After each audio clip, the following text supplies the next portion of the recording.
Alright, I suppose it's time to get started. Now that we've all recovered from laughing. Rock on, dude.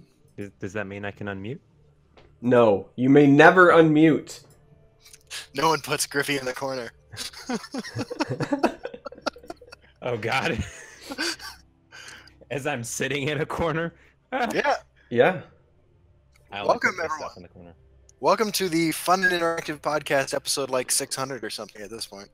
How many have there been? I believe we're on episode 29, actually. Holy shit. We That's should get like one more than 28. no disrespect to our special guest, who we'll get to in just a second, but we should get a very special guest for the 30th episode. We are going to get canceled before the 30th episode. I can't believe we made it this far. I mean, you're gonna hit like 100, and it's gonna be like next year, and you're gonna be like, "Wow, we need to get a very, very special guest." Yeah, I Like, mean, hey, and then you're gonna be like, "Nah, not that guy." well, our 50th one would be just a little over a year. We took a couple of weeks off because of travel stuff, but there's 52 weeks in a year, so I figure by the time we hit 50, it's just over a year. We should do something big for that. That's true. That is true. You could go to China. I don't think you're actually allowed to play Legends in China. You can, you It's just like a can't. mandated thing. You can't No, play. You can't play Skellsword there. Yes. No, I actually think that I don't think the game is accessible there. Really? I don't know. I mean, yeah, it's mostly Europe and I think in like Russia. So our guest today is GriffenGasp. We were hanging out with Griffin in Boston a couple weeks ago. Why don't you tell everybody a little bit about yourself, bro?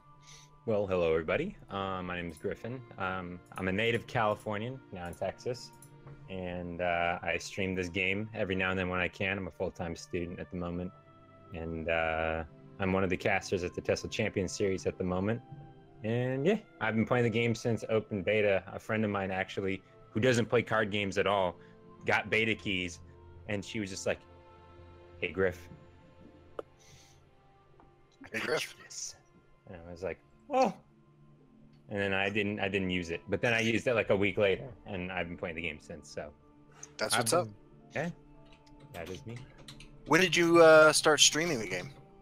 I played it on and off, like streamed on and off for like over a year at Mhm. least. But I really started intensively when Hurricane Harvey hit down here in Houston, Mhm. and I started like my daily attempts with a 24-hour charity stream, and the community definitely showed up for that. That was when I was like, wow, I really want to get more invested in this and become Sweet. more of a member of the community, just because of the people that showed up and were very helpful and just showed a lot of love to what we were trying to do here in Houston. So that was when I started. That was around 8 months ago, and ever since I've been part of the community. Yeah, the Legends community is. I mean, I'll be honest. Like, what keeps me around. You know, the game's great. Don't get me wrong. I think Legends is the best card game on the market. But the now I'm buffering. Sorry.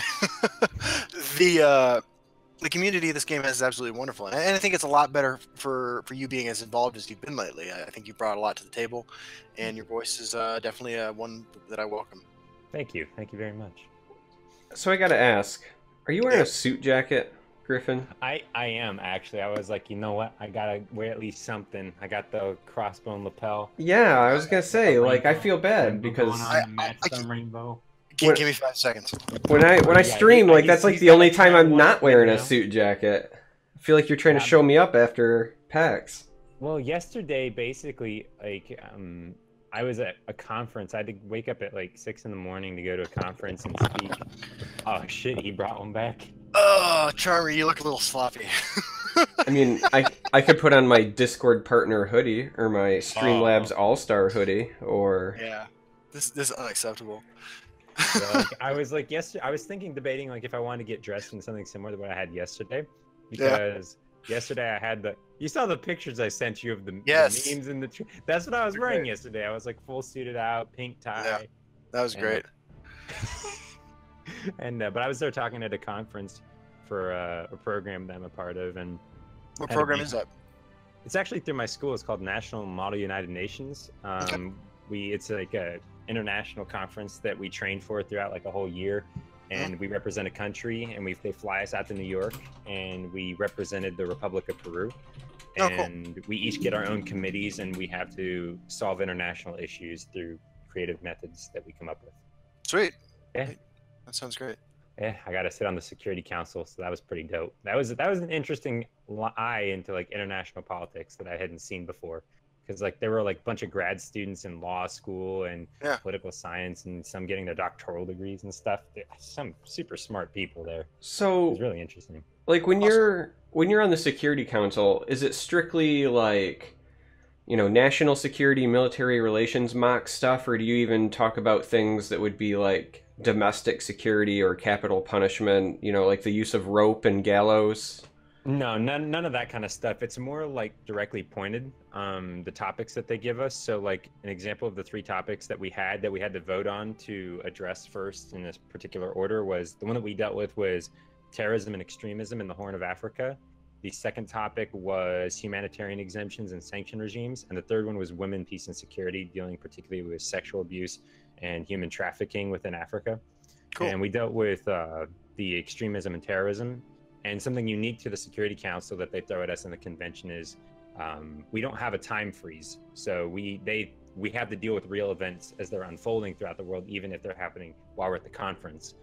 And even if they want to as well, they can call us in the middle of the night, like at 2, 3 in the morning for an emergency council meeting. Luckily, that didn't have to happen, but they threw a crisis at us, and we had to deal with the terrorist bombing that happened in Mali, and which actually happened like a year ago. I think it was a year or 2 ago, and we had to come together and figure out. It was really cool, very fun, very stressful, but you know, it's like one of those things. It's a learning experience that's stressful, but it really gives you a better insight into how people work from all around the world, because we have people from France, China, Japan. So I was going to say, like, who's represented there? Like, do they, knowing they're going to do like the Mali scenario, do they have somebody representative of that country, like right out of the gate, like, hey guys, this happened, throw me a rope here? Well, basically, they don't have somebody actually from Mali, but there's a student that was trained for this, just for the Security Council, because they intend for you to solve this issue. Without directly telling you. So they had a guy come in that was representing Mali, and we had the ability for like 5-10 minutes to ask him questions. What we believe that he would recommend that we do in response to the issue. And he role plays Mali. He goes, we don't want any intervention at the moment. We want to be able to figure out what's going on with the terrorist attack, where it came from, if it's domestic, if it's international. We don't want anybody coming in. And I was like, hey, maybe we should listen to him and let them deal with their own thing. And then when we get more news, we should help them out if they want it. And then everybody in the room was like, you're right. That's a great idea. And then like 2 hours later, it came to a voting procedure. Somebody was like, hey, we should deal with the crisis in Mali. And everybody's like, you're right. We should do that. I was like, what? So the whole like next 12 hours was just us dealing with that crisis. Just arguing back and forth, trying to write papers and resolutions and allocate funds and stuff and figuring it out. It's a really interesting. Did any of you suggest diplomacy by Twitter to resolve this? There's this guy from Italy that actually did recommend that. He's like, maybe we should tweet out a message to them and see if we should just bomb them and see if that helps. And I was like, your Italian accent is the best. No, he didn't have an Italian accent. He actually had this weird pseudo British French accent. I noticed, because there was no spaghetti or meatball or anything in that. There's no spaghetti in Italian and meatballs, isn't it?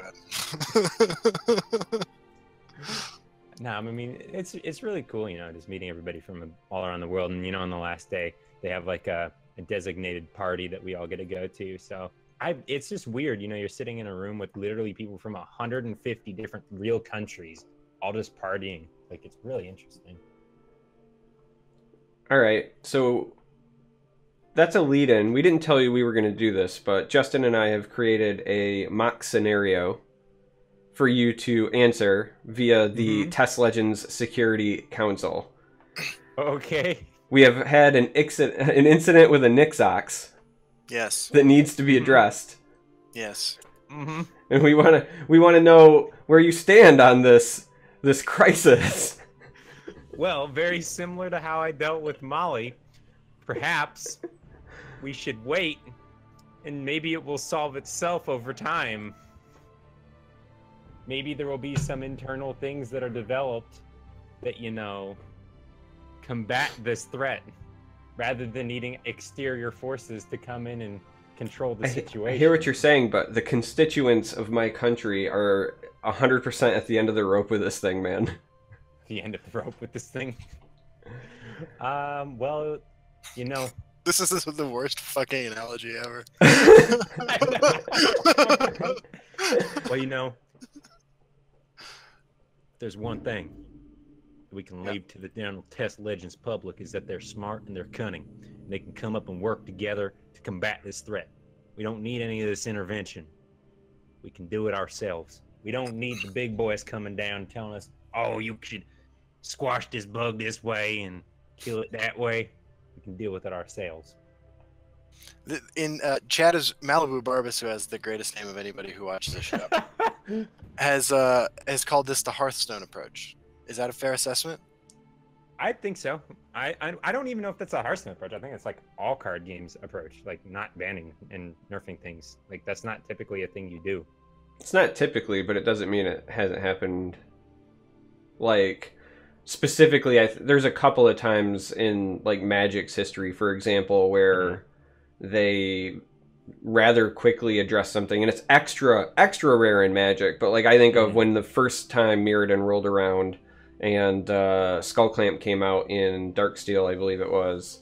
Wasn't that card banned before it was released? It wasn't before it was released, but it was very shortly after. Was it Memory Jar that was banned before it was released? I know there has been a combo card. Yeah, there has been that before, but like Skullclamp came out, and it was very apparent how absurd that thing was going to be in the standard format, and rightfully so. And I love, one of the best things ever, if you have the free time and you like reading about design process and how sometimes we'll say like mistakes happen when cards are released. You should be able to find, they publicly released an article on how Skullclamp became the version that it is. And they talked about... I've read that, yeah. Like all the different iterations that it existed during testing and some changes they were making. And then they made like some last minute changes right before it went live. And then it was bonkers. And it's a very interesting read. So... that was a good read, I agree. Yeah, you can look up, you know, basically how Skullclamp came to be in Magic the Gathering. It's a very interesting read. Well, if you have that, go on and link it to me, because I would be down to read that. It sounds interesting. Yeah, I'll see if I can find it to put it in the chat for the live audience. My favorite part of that story is that the at some point it was changed from +1/+1 to the +1/-1 it is now as a nerf to the card. Yes. That's like, the nerf? Yeah. Yes. Yeah, exactly. What? Yeah. So who sat there and was like, this is a nerf to this card? I don't know, a guy who never played elves before.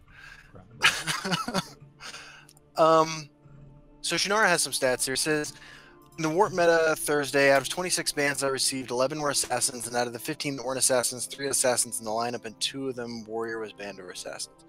That is interesting. I'm having trouble tracking that many numbers at once. 11 were assassin out of the 15. That means that assassin was prevalent in every list. Yeah. Well, I mean, like, if you don't bring a Nix-Ox deck to your tournament lineup, I think you're doing it wrong right now. Correct. I concur. So, I mean, like, we were talking about this a little bit before the show. I do have a difference of opinion here. I do think that something needs to be changed. Whether that's my personal feeling is that Ulfric's Uprising as a card is going to limit future design space, and probably should be nerfed in some capacity. But my concern with the deck, I mean, honestly, I have several. With the Nix-Ox combo deck, my first concern is that first, charge damage in this game, reach is pretty limited, right? Like, the historical offenders are Lightning Bolt, Tazcad, and Kano more recently, along with, you know, small charge creatures. We've never had the ability to do anywhere approaching, except outside of Stealer Secrets combo, which is a million times harder to pull off than the Nix-Ox combo. Mm-hmm. The ability to do anywhere near this much damage from the hand in a single turn.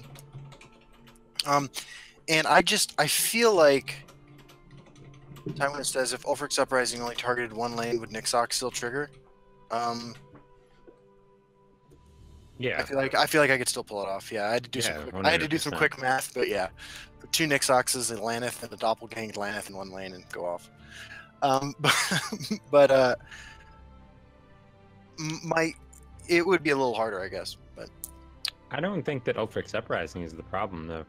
I don't think it would limit design space. Like, yeah, I don't think that that's the boogeyman here either. No, I think the boogeyman is literally Nix-Ox and Genius Path Mage. Those two cards, like those are the two cards that make this over the edge. Genius Path Mage enables the whole deck to be able to throw out things that it like Parthenax. Like as soon as you get the combo going, you don't even need the combo to throw out Parthenax and Genius Path Mage. Right. Like, I think that it's Genius Path Mage and Nix-Ox. And I don't think that, like, if you nerf Nix-Ox, it allows you to do nutty things from your hand. Like, I don't think that that's a problem at all. If there is one thing that I go, wow, that's bonkers, it's Genius Path Mage.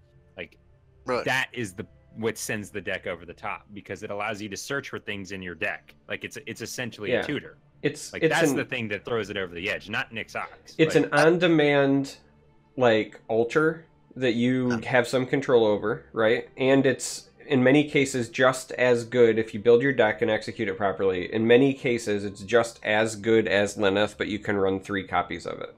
Yeah, I think it can even be better than Laneth, because it is the 6 mana. And even to the extent where, like, you can go Nix-Ox, you can throw 2 Nix-Oxes down in one turn, then you don't, like, Laneth is something that we were talking about earlier. Like, you don't want it in your hand. Genius Path Mage, you want in your hand. Right. Like, drawing it is not a bad thing. Like, there's no situation where Path Mage is bad in that deck outside of just not having anything to do for, like, the first 5 turns. Yeah. That's the real, I think, offender in the list, is that and the cheapness of Night to Remember with the whole... Yeah. I mean, but, like, it's Path Mage that sends it. For me, just going even a step further, kind of weighing in on Ulfric's Uprising. When Ulfric's Uprising was revealed, many thought it might be one of, if not the worst cards in the Forgotten Hero collection. And that's because at the time, with no additional... I mean, you and I earmarked it. We said, keep an eye out. There might be something. That was like our assessment. But at the time, it was strictly like, you already... Basically, for it to be ever better than, say, even just Dragon Priest Mask, you have to have 2 high-quality or high-impact summons on the board. Now, what happened is that not only did we get that in the next set, but then we got ones that allowed you to, like, then further enable more. So, like, the biggest issue isn't even so much, like, the summon abilities, it's that Nix-Ox specifically lets it so that, like, once you've played that, then you're playing, like, 5 or 10 extra cards afterwards, right? Like, Ulfric's Uprising... you can print other powerful summons later, but as long as they're not the kind of summons that are going to allow me to play like 5 extra cards, like even if we're not talking about tutors, even if it's just stuff like from hand, right? If there's stuff that's going to let me say like, hey, I was letting, I'm playing kind of control-ish, I was letting you beat on me, I've got 7 or 8 cards now because you broke some runes, and now I'm going to drop my entire hand on turn 7. Like, that's what Nix-Ox does, and even if you don't OTK with it, a lot of times that's just good enough by itself to win. You don't think that that's like literally like what you're saying, like the definition of limiting design space? But what I'm saying is Ulfric's Uprising isn't the cause of that. Nix-Ox is the cause of that. The mana generation has always been a problem in the past, even if it was in reduction or manipulation. Think about what we've done to Nakreen because you got to choose the target, right? Nakreen went to a random draw as opposed to you choose because that single swing was thought to be too powerful, and rightfully so now that we know that cards like Alduin were being developed. It makes sense. Well, Nix-Ox... Can you imagine old Nakreen in the Nix-Ox combo deck? Yeah, I can, right? So, like, Nix-Ox is in many ways, Nix-Ox reminds me of the old Nakreen because it's like, okay, you get to turn 7, and now I do whatever I want in terms of Magicka. So, again, I don't think Ulfric's Uprising is necessarily the problem there, and I don't think that in just general use of the card, again, I'm not saying that it won't have powerful effects, but I think that it will only with massive Magicka generation abilities taking out of the equation, right? Like if we say, okay, that's not a thing, I think Ulfric's Uprising is probably, you know, at best on par with a Conscription, right? Now that the problematic part of Conscription got nerfed, which was Journey, Conscription still sees play. It's certainly a very powerful card, but it's not the, like, oops, I accidentally won, like it used to be. And that's kind of what Nix-Ox is. Like, even if you're not, like, 100% good at piloting the deck, you can just, oops, I accidentally won because I played everything and my opponent didn't have an answer, you know? Yeah, that's a fair argument.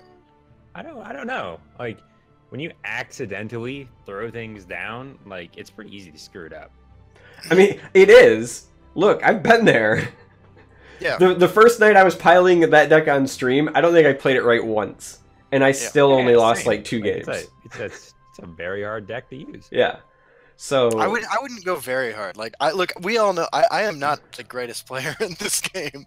I'm like a hyper casual player, but like I feel like I've gotten to the point where I just don't lose with the deck, to be honest. Well, I mean, what rank are you playing it at? I'm rank 1 right now, so I'm playing against legend decks. Okay. Interesting. Yeah. But I also agree. I think Genius Path Mages lost to it on ladder as well. Like we talked about this before the podcast, but right. People that are here that didn't hear it, I haven't lost to it on ladder. Like most of the people that are piloting it are bad at using it, and you just steamroll them. Right. Yeah, I've beaten it plenty of times on ladder playing other decks. I don't think it's unbeatable. I just think that you know, we always here's my other like measuring stick for it, right? Usually when we have conversations pop up in the community, you know, whether it was old Unstoppable Rage or old Ramp Scout or whatever the case may be, the prevailing like counter argument that high legend players pitch is they'll say like, if you think it's that broken, just pilot it to high legend, right? Like that's usually the message. Yeah. And unlike in those instances, I can say that in the past 2 weeks, I've seen a lot of very high legend players still playing the deck. And even so much as like I was watching Warrior stream the other night and he played it for a couple of games and he steamrolled through all of them. And then he's like, I'm going to play something else. And when I want to climb, I'll just go back to that. Like that says a lot to me when the high legend players have that kind of attitude and that kind of representation. Because that has not been the case in the past when we've had what I'll call like a boogeyman deck pop up. That is interesting. So, you're saying that you haven't lost to it. What have you been running that counters it? Aggro Crusader. That was the deck that Michaela brought, and it did well in her tournament, and it's been doing really well against ladder. Like the decks that I'll lose to are other tempo decks or aggro decks, or things that like are like, oh, I got triple drain vitality, but even then sometimes it's fine. So I haven't had any problems. But that might just be because they're, like you said earlier, that the people that are good at piloting it refuse to pilot it. That's not possible. But for the fact that, like, I don't know, at the tournament level, it's highly represented, but doesn't, like, aside from the first time it was used, it hasn't been steamrolling people at the competitive level. Like, it has not been winning. It will win one game. It has, like, a 50%, maybe slightly more percent win rate at the competitive level. Well, didn't Shunara just say that over half the time it's banned? Well, yeah, but when it is not banned, it has like a 50% win rate. Sure. I mean that's one of those things that's a very interesting stat, but it's hard to say because, like, let's be honest, the only way you don't ban that is if you feel like you have brought a game plan for it. So it may or may not be skewed. Sure. You know what I mean? Yeah, like, well, I'll use the Tesla Champion Series as an example. There's no bans in that format at all. Like, you bring your decks, and it had like a, from what we saw, like a 50%, slightly more than 50% win rate. But like, didn't everyone bring it? Pretty much, yeah. So shouldn't it have around a 50% win rate? That's if it's running up against itself, yeah. But there are people just brought decks to counter it, and they did. But on average, it's going to run up against itself just as many times as it doesn't, right? Yeah, I'd be curious about the specific matchups there. Of the time it runs up against itself, if it were to win all the games. And if it has a slightly higher than 50% win rate, like something like approaching 60 or 66%, wouldn't that suggest that it's broken? I don't think it's broken. No. 60% win rate, I don't think is broken. No. But if everybody's bringing the same deck, and that deck has a 60% win rate, which means that it might have a 100% win rate except in mirrors where it has a 50% win rate. Doesn't that? I don't know. That's the math is hard. Yeah, I think that if in that scenario, yes, but I don't think those numbers are like close enough. We need somebody that's like a mathematician to do that. We need somebody who's good at piloting Nix-Ox, because I hear you have to be good at math. That's... I need a math crusader when you can have Math-Ox. I win games where I didn't do the math beforehand and I just YOLO it. Yeah. I don't know. Look, I mean, like, I have finished top 10 legend. I don't anymore because I don't play that much anymore. And I also just don't follow competitive decks that much. But I've never, in the history of the 2 years I've been playing this game, played anything that approaches the power level of this deck. It's just I just don't see what's wrong with having a powerful deck. Like that's I think my main thing is it's powerful. I'm not going to deny that at all. I think it's really good. But I don't think that even closely warrants banning it or like nerfing it. Like, we're not banning it in terms of I would ban it, but like I don't think it's nerfing it. Like, there's always going to be a best deck. You're of the opinion that having a clear deck that most people feel is, or a lot of people, a significant number of people, and I think the math probably follows this up, is significantly higher power level than every other deck people are playing. That's a healthy meta. I'm okay with that. Yeah. Like, I'm okay with there being a deck that has like a 60% win rate and having other decks that have like slightly more than 50. Now, historically, that's just not been the case. Like, Legends has been a much more balanced game than that. And I was wondering, like, if you wanted to go into a little bit more about what you were saying before the show about how you feel about that. Oh, yeah.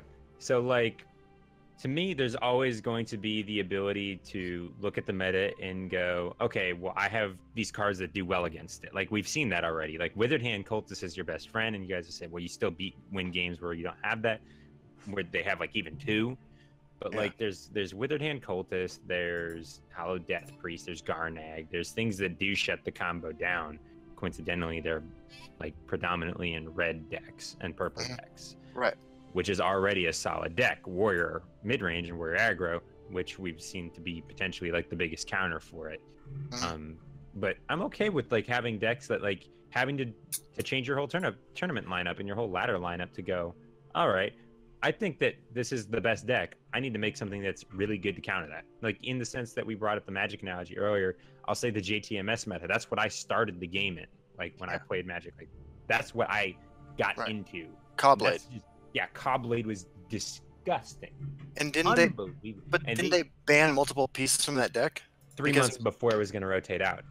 Just because they were having, like, I think a Pro Tour coming up, and they wanted to just not have another show up of the magnitude that it did. Right. They wanted something else. But it was going to rotate out anyway, literally right after that tournament. So it didn't really do anything. So, like, it still lived almost its whole 2 years of time span. But Jund midrange, one of also the most disgusting midrange decks to ever exist in Magic, came to fruition because of that. That deck, like, nobody really played, like, some people played it, but like, it wasn't like, oh, Jund is just disgusting, until JTMS came down and everybody, like, you had a bunch of Pro Tour players and Grand Prix players go, we need to figure out how to beat this deck. We need to, like, pool our resources together and minds together to build the best mid-range deck possible to beat this.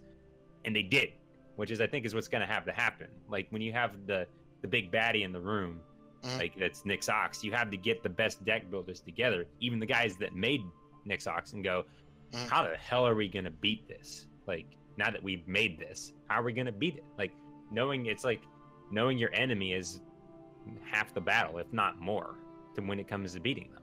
So now you go, okay, what do they do good? How do I counter that? And I think it's also due to the fact that we, relatively to Magic, even have like a limited card pool. Like, if we have more cards coming out, I'm sure that, there'll be more things that do well against it. But I'm all for, like, the survival of the fittest as far as deck building is concerned. If something's the big baddie that's the best, so be it.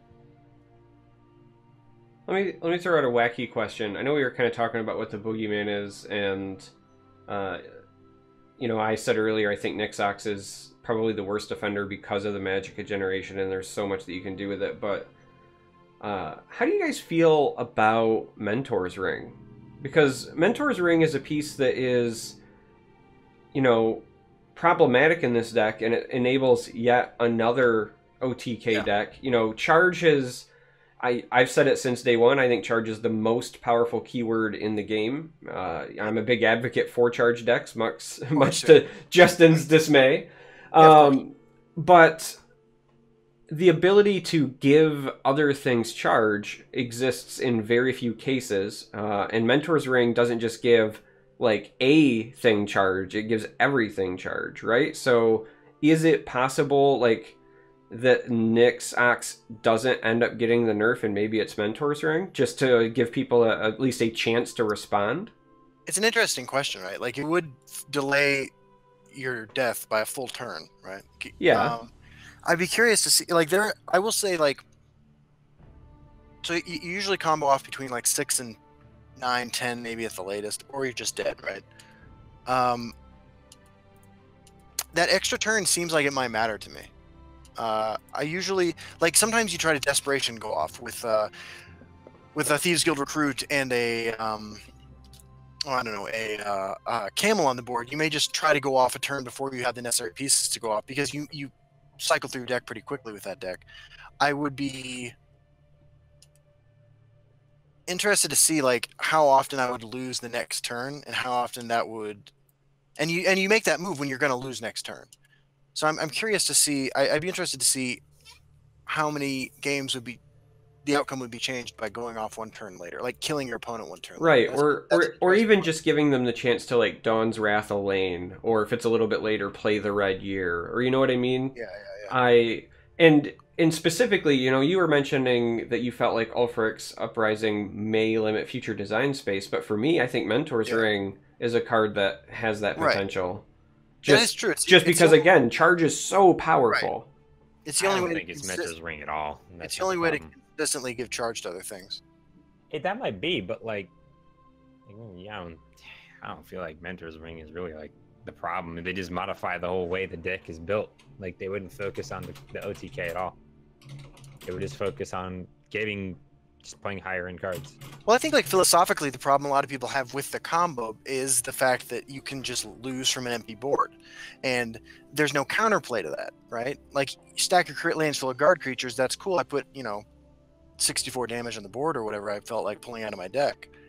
By making it so you have to wait that turn because you can't give the team charge, I think it might be less offensive to the type of game people expect Legends to be. Well, when you say the type of game they expect it to be, right? That to me is the game should be able to change. I don't want it to be the same thing. That's my opinion, obviously, but I don't want it to be the same thing for forever. The game should be able to change and ebb and flow to whatever sets and stuff are coming out. That's the glory of a card game. One of the great things is that it changes over time. Just because you get used to something, then new cards come out and it changes. That's how card games are.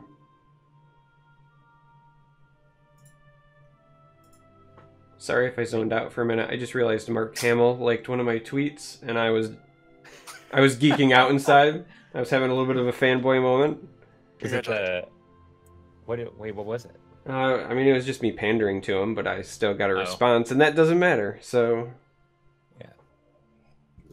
The game, I'm not gonna sit here and say nerf Mentor's Ring tomorrow, right? I like posing those hypothetical think through it questions, and as you talk about cards that could potentially limit design space, I could see, if not now, I could see Mentor's Ring becoming a problem in the future, depending on the kinds of cards developed, because, again, charge is one of, if not the most powerful keywords in the game, and it enables some insanity, and Mentor's Ring is, as of right now, one of the only consistent ways that we can deliver it. So to touch on something said in chat, Kazoo Croc writes, there has to be a board for the ringed impact. Nix-Ox allows the board to go from empty to full. Ring is the problem. Can't agree with that.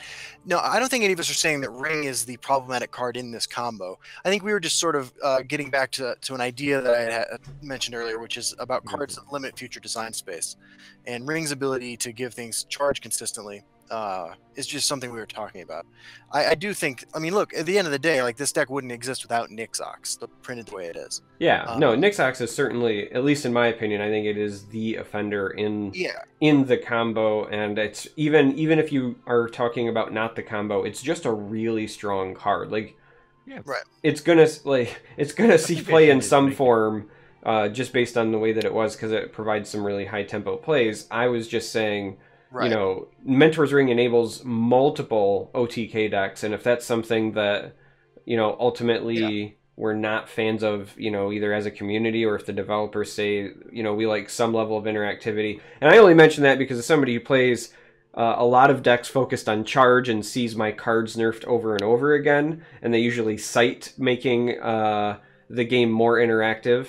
AKA, they said that when they nerfed Shield Breaker, they said that when they nerfed my Outpost.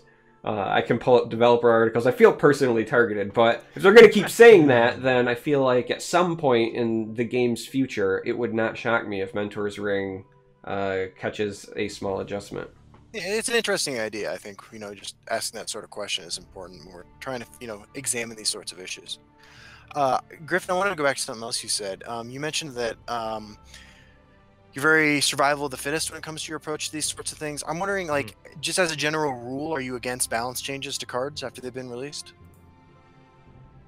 For the most part, yeah.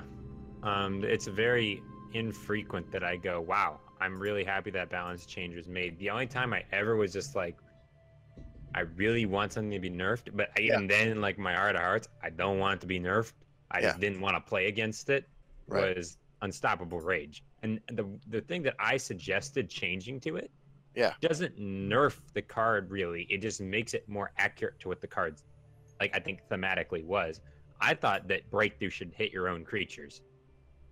That's what I suggested, but that's not how the ability works. Because like it triggers Drain, it can break wards. I mean it does everything except deal damage to your own card. And you're supposed to be in a rage. When things are in rageful stances, like, they can hurt themselves. Okay. I think thematically that makes more sense. And it makes you have to think about what you're doing on your board before you send your giant into a literal unstoppable rage. I hear what you're saying, but your guy can't take damage during said rage because he's unstoppable. But your other things can. Oh god. Well, and they do. Your other things do, but no. The guy that is using the rage shouldn't be able to, but he can hurt your own creatures, thus doing breakthrough damage to yourself. Unstoppable Rage just meant immovable dad joke. I feel personally targeted again. That's because you should be. Yeah, I've been targeted all night, even before we went live. Aimed at you, buddy. Even before we went live, Justin was busting my balls because I have a tendency to make a large number of jokes. Yeah.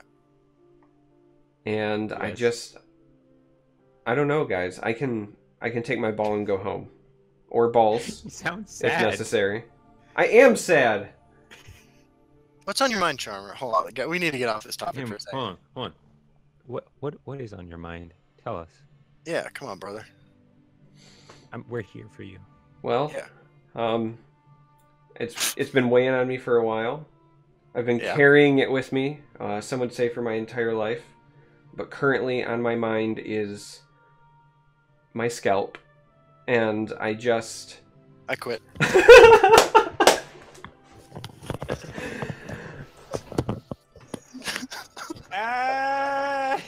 Oh.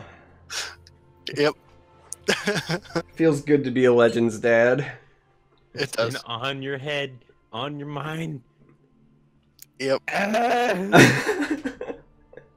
Carrying around with me my entire life. Well played, sir. Well played. That was a good thing. I mean, sarcasm, though, is an indicator of high levels of intelligence, though. And being able to think very quickly on your feet. So maybe, what if Charmer is the smartest man alive?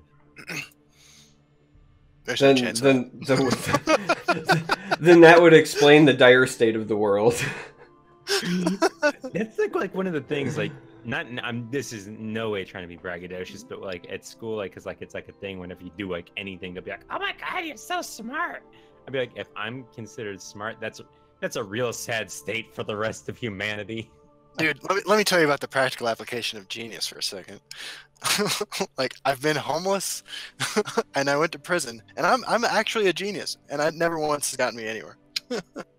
Yeah, it's like, I don't know, man. It's like, it's sad. Like, there's like this one thing. Like, I remember my buddy explaining it to me, and it just blew my mind. And he's like, "There's two main things that define the difference between you and me, Griff." And this is from the point of view of my friend. He goes, "It's the way we view stupidity." Yeah. And he goes, "See me? Nah, I'll let people do what they're gonna do. You, however, see it like a disease that must be cured." And that's like permeates like 90% of what I do. I remember, like, it used to like matter to me like how smart people were. Like, I'd be concerned, and then I realized that like I was miserable and I was smart, and I knew people who knew nothing and were totally satisfied with their lives, and I suffered a lot, and I changed my opinion. I am like, I'm always of the mindset that whenever I do things, I have to be the best at them, at least academically concerned. Like, not to be smart, but to just be like, I have to be like, it's just, I don't know. It's like, I feel like ungratified if I'm not doing the best. I don't know. It's weird. Yeah. Well, you're young and idealistic. I suppose. Charmer and I are on the old age and treachery part of life. The old and Yeah. How old are you guys? Old. Old? No, not that old. Yeah, I would say maybe like early 30s. So that's pretty close. You're just like 87. Yeah. That's what you should do. You guys should just be like, oh yeah, we're like 86, and then you'd be like, we're the youngest looking 86-year-olds in existence. We took good care of ourselves. Exactly. It's all that. It's just lots of aloe vera and baby powder.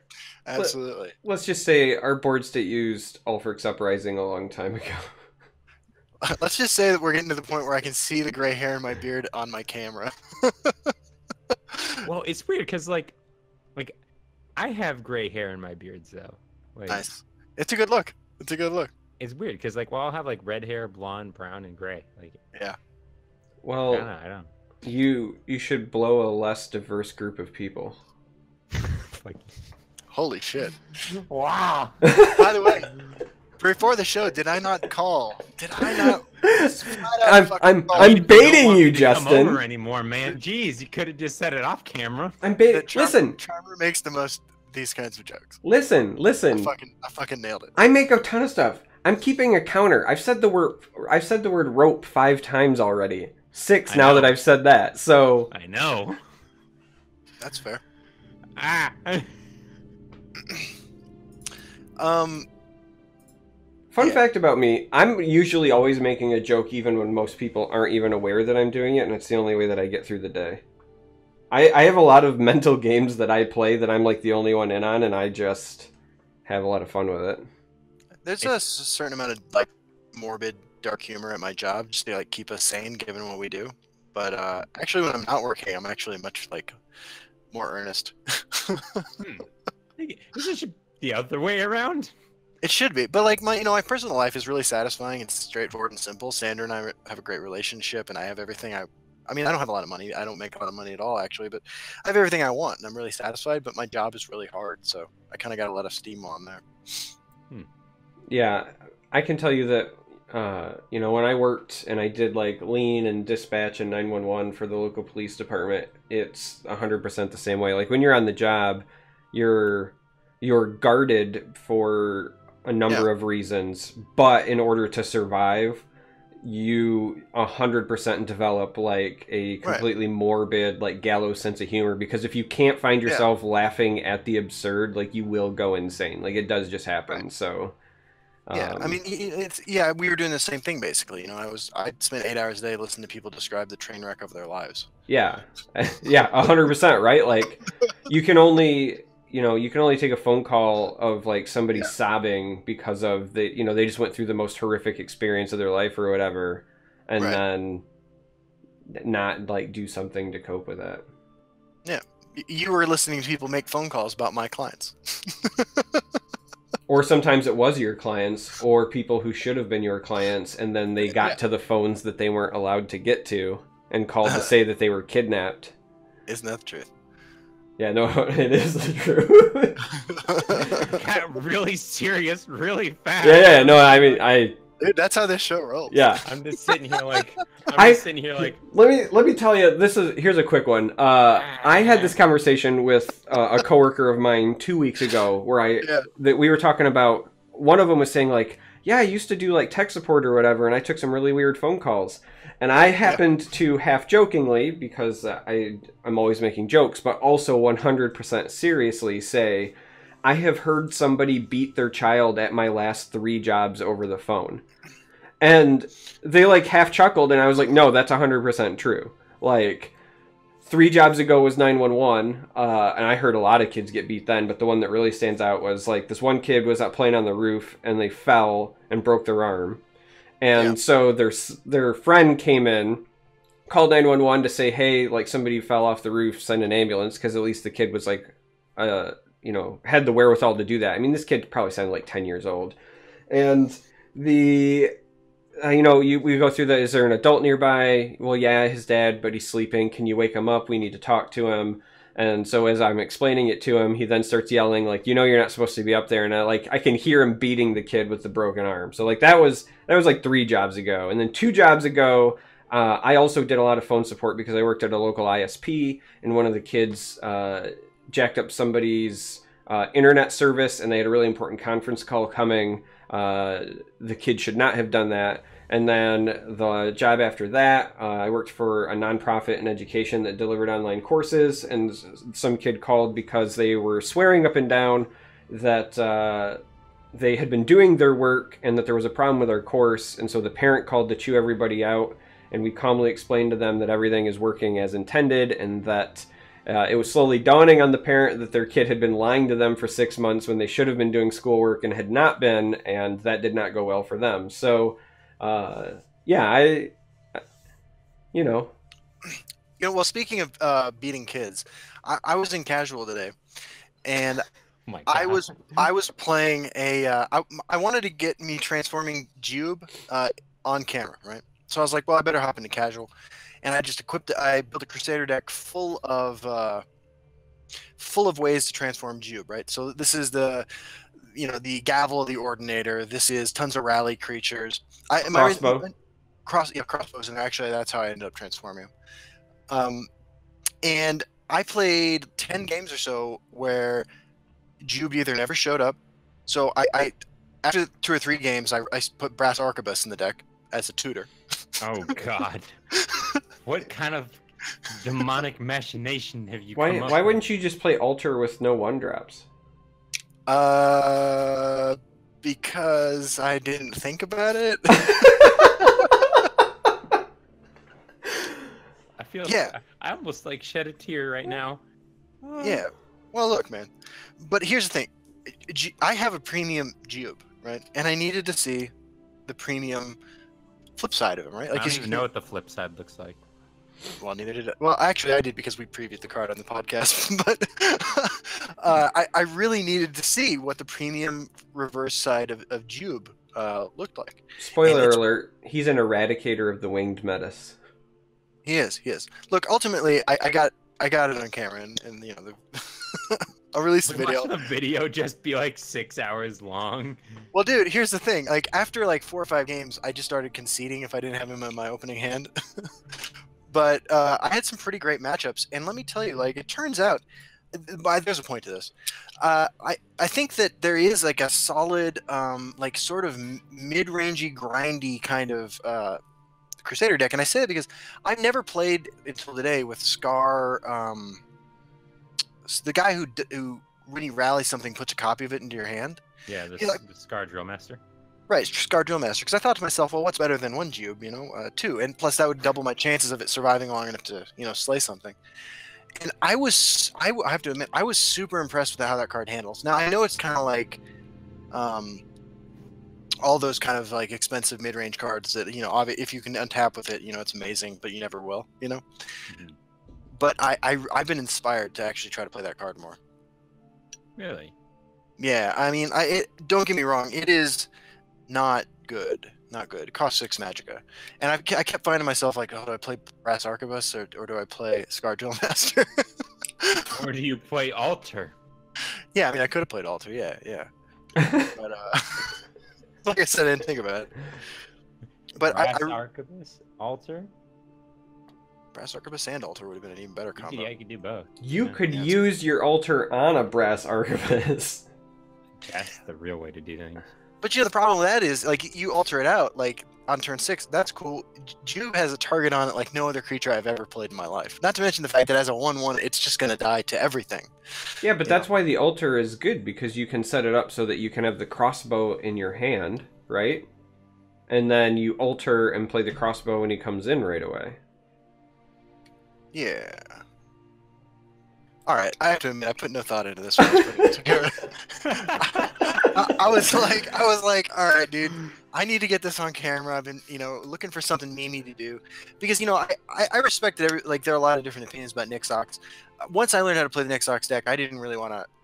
It discouraged me a little bit, I have to admit, because I felt like I had never wielded such great power before, and I needed to take a break, so I recorded some arena videos and stuff. And I was like, what have I not gotten on camera? Well, Encano, Red Deer, and transforming Cube. And so that is what I've spent my last 2 days doing in the game. My dog is like stretching the green screen. She's like slowly like laying into the background. And I'm like, Yeah. What are you doing, dog? What's the dog's name? Julie. Dude, I thought you were going to say Jube for a second. I was I did too. I 100%. Coincidence ever. Pupper. Oh, man. This is the pupper. I can hear the growling. Mm-hmm. It's a good puppers. Aw. That's a pretty dog. I wonder if my pug's still outside my door or not. I don't know where the fuck my cat is. My cat has an agenda. Sandra says she's sleeping. Well, yeah, it's a cat, so it's either screaming on your desk or it's sleeping. Yeah, ain't that the truth, man? Well, go on now. Dude, now that I have the freestanding microphone, which for some reason I can't figure out how to work with Discord, it picks up every meow anywhere in the house. Yeah, these mics are super sensitive and they take a lot of adjusting. Like, mine's still not correct, but at this point I'm not going to mess with it till I get to the new house. You know, Sandra and I are saying the same thing. Like, we plan on moving sometime in the next couple months, and you know, we've gotten a lot of our, you know, well, I know I'm bored with everyone, my living situation right now, but we've been in transit, and we plan on getting a new place soon, and so we're kind of waiting to set up all the lighting and everything like that then. I know that's one of the things that's really kind of interesting me right now, due to my situation. It feels weird to me. Like, I can't even imagine owning my own house anytime soon. Oh, it's all I want right now. Like, it just seems like it'd be so expensive. Well, like, you need to get ready. I got some bad news. Oh, fuck. The next mini expansion that introduces the last 5 houses is going to be more pay to win than previously, and you actually have to have a house to play one of the houses. So you need to start saving now. my God, I don't need. Oh, dude, I was like, I immediately went to Twitter. 5 words into your sentence, I was like, what the fuck did I miss? Same. I was like, there's a new. Is this what's happening right now? Yeah. Yeah. No, I mean, I can put it up on screen real quick. Well, I mean, There look, we I go. signed an NDA. I expect to know about these things, and so. Yeah, but even you and I both know that we don't get disseminated that evenly. I mean, that's true. What if this is like Oh what if shit! this- You put the spoilers on the screen. Get it off, dude. Oh, get outta here. I can't- Here's how you know Bethesda watches us like a hawk over that NDA. I legit put the technical difficulty screen up making that joke, and we got hosted by CVH. He was like, I am watching you. Dude, that makes sense. That makes sense. That's what's up. Yeah. Euro the Fox writes, luckily there's House Renter. Renteran. Dude, that is legit awesome. That was a good one. I would like to point out that if I had made that exact same joke, I would have been lambasted for daddery. Sir, you can't tell what didn't happen because that would be the future or hypothetical. It's like, Nah, bro, he's right. Yeah. no, I would have sat there like. I would have threatened to quit again. I feel like just like every time Charmer makes a dad joke, I feel like Jim from The Office. Yeah. I mean, it just Oh comes my down God. to the fact. And I'm sitting there like. It just comes Yeah. down to the fact that I'm not a fox like Uro is, you know? It's pretty good. It's pretty good, bro. Yeah. Can you blame him after your Easter egg heart attacks you gave him? That's what we do here, man. Yeah. We keep it. I can't say we keep it 100. We keep it about 60%. Yeah. Just enough. We know exactly where the line is, you know? No, Do we you? do. Yeah, it's Do been you made really? explicit. Yeah, we do. We know exactly where it is. We got about 10 pages of legalese explaining it to us. Yep. I like how there's probably. I'm just imagining there this being like this process. Like, all right, guys, we want you to do the podcast. Sweet, but we need you to not do a couple things.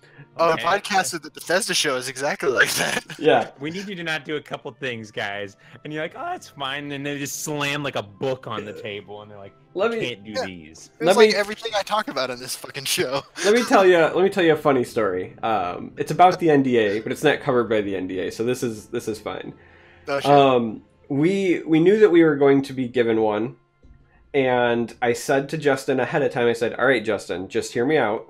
This is dad mode, right? Is the beginning of a Yeah. sentence. This is the dad mode, you know, because I make a lot of dad jokes, but I'm also like I'm a teacher, and I feel like it's my like moral obligation to have actual teachable moments every now and then. So I say, all right, Justin, hear me out.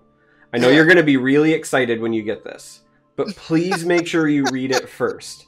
Like you need to make sure that it's not like, hey, you can't talk about like, you know, video games ever. Hey, you can't call your grandma. I was like, just read it. And he's like, yeah, that's a really good point, bro. We get emailed it, right?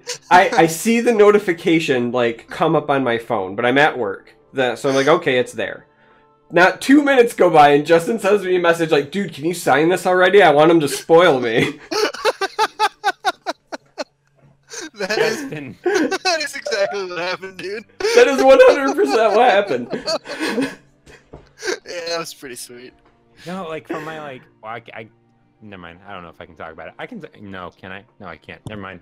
What the fuck? Yeah, he can't because his is covered by the NDA. So like, No. Yeah.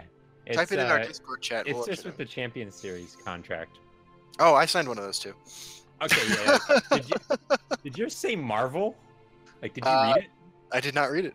of course he didn't. Rob, there's like a whole section in it about Marvel Studios and like Thor Ragnarok. And I was like, Nah, what dude. was this? It's got to be some holdover from another promotion they've done, I didn't fucking read that. but that's also It's really like the funny. third paragraph. It's not even like the third sentence. It's probably, or it's a test, Seconds of right? reading. It's got to be a test. It has to be like it's like section 1, blah blah blah, 2, blah blah blah, 3. Yeah. It's on the first page. No, Well- I have no idea what it says. That's so funny. So one last thing I wanted to throw out before we go to the interactive portion of the podcast, open up to questions. Dude, this episode went by fast. It did, Wait, right? has it already been an hour? Yeah, it's been over an hour actually. What Fuck. the hell? Because, well, to be totally honest, we never have guests who disagree with us. So having different opinions like led to an organic discussion that wasn't just us like prompting something. Oh, there's a couple. Other, Well, I thought you guys also- were gonna bring up like political stuff. and I Also, was just all like right, when, no, I disagree with you guys on that stuff. No, we're not doing that tonight. Yeah, when Frank was on, we had a similar issue because that was like the Marvel DCU like yeah. podcast, and this one has been the UN model government podcast. Griffin, But did you see the episode where we had Frank Lepore on? I did not. No, I did not. yeah, You know who Frank is, right? Yeah, I know who Frank Lepore is. Yeah. Okay, so we spent an hour and a half talking to him about Justice League. You mean like one of the worst movies of all time? yeah, I don't think it had come out yet. Really? Oh man, that movie was so bad. yeah. I agree. Like I'd never wanted to walk out. I was really excited for it, and I watched it, and it was like I felt Yeah. like walking out. I was like, this is like one of the worst things I've ever seen. The only thing that I liked in it was the Flash. and like the side eye. I totally agree. I thought Flash. I thought Cyborg. I thought that was it. That was about it. That was about it. Like it was like the side eye scene when like Flash is like, yeah, oh, and then Superman's like, yeah, and then he's like, oh, and yeah. he just tries to punch him. I was like, that's so dope. And I even liked Man of Steel, and I thought Batman. I love Man of Steel. I thought that was great. I thought Batman vs Superman was fine. No, Batman vs Superman was hot garbage. No, I didn't think it was horrible. I enjoyed it. Yeah, I enjoyed it too, man. I can't say I didn't. But yeah, man, Justice League was fucking garbage. It was so bad. The CGI mustache. Listen. You want this to go on for another hour? You get me talking about Batman versus Superman, but the only worst now. I wish it would have been better. My expectations were much higher. My expectations were low, and it failed. No, for me, it was like my expectations were really high, and they weren't met.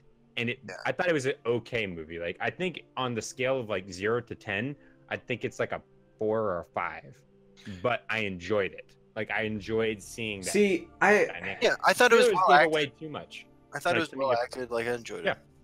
Like Batman in that movie was awesome. Like Batman. No, Batman in that movie was shit. Are you kidding me? I thought he was great. Amazing. He's supposed to be the guy with the moral code who doesn't kill, and he's out there branding criminals and like basically torturing people. Okay, I've always had a problem with Batman not killing people because it doesn't make any sense why he wouldn't. Like, well, he's like, I have to agree with you here. But here's the thing: if that's like first of all, he has killed people historically in comics, which is another problem that I have with him. I have problems with Batman just period. But let me just also say that Batfleck did not do it for me. I also had a really big problem. I had a really big problem with the Lex Luthor in that film because I thought he was fine. No, he here's the felt thing. more like the Riddler to me, and it was distracting. Here's my problem. Like from the moment we meet him, he's like, "I want to kill Superman." Why? No. There's no motivation ever given or ever explained for why he's got this like deep-seated I'm gonna like perform experiments on an alien autopsy. No, I need my villains to have an actual motivation. Don't think about him as Lex Luthor. Just think about him as another Mark Zuckerberg movie, and you'll be fine. Because here's the thing. I don't. It doesn't even matter that he's Lex Luthor. It matters that he literally just shows up. Listen, this is the same criticism that I give for don't think this is just a DC hate. Like the same criticism that I had for the second Avengers film. Ultron, the second Avengers film was garbage. Ultron comes into being, and then he's literally like, "Well, I just have to kill the Avengers," and I have no reason why, right? Like, I need. No, he's a corrupted AI program. I need my villains to be a Magneto, right? Like, to me, the best written villains are somebody that even if you don't agree with them, you say like, "I understand how somebody comes to this viewpoint and takes these actions," right? I mean, that's like why did you see Black Panther? Yeah, that's great. Yes. Yeah. Killmonger to me was like one of the best villains that I was gonna say I completely get with in fact that was when we walked out, my wife said, "I really like Black Panther," and I said, "Yeah, if I had any complaint, it's that we didn't get enough Killmonger," right? Like I wish there was way more dialectic conversation between. But that's just it. Like so when I need that in a film, right? If that's what engages me, like Batman versus Superman, like I don't understand why Batman and Superman are fighting. I don't understand why Lex Luthor's doing what he's doing. I don't understand. Like Gal Gadot as Wonder Woman, like shows up and smiles, and then like that's it. Like the entire film is a clusterfuck. Like I'm gonna demonetize this right now because I'm gonna say it: clusterfuck, clusterfuck, clusterfuck. Goodbye ad money. Like first of all, your YouTube channel isn't making money anyway. Yeah, I know. That's why I'm okay with doing that. I was like, wow, with the new model.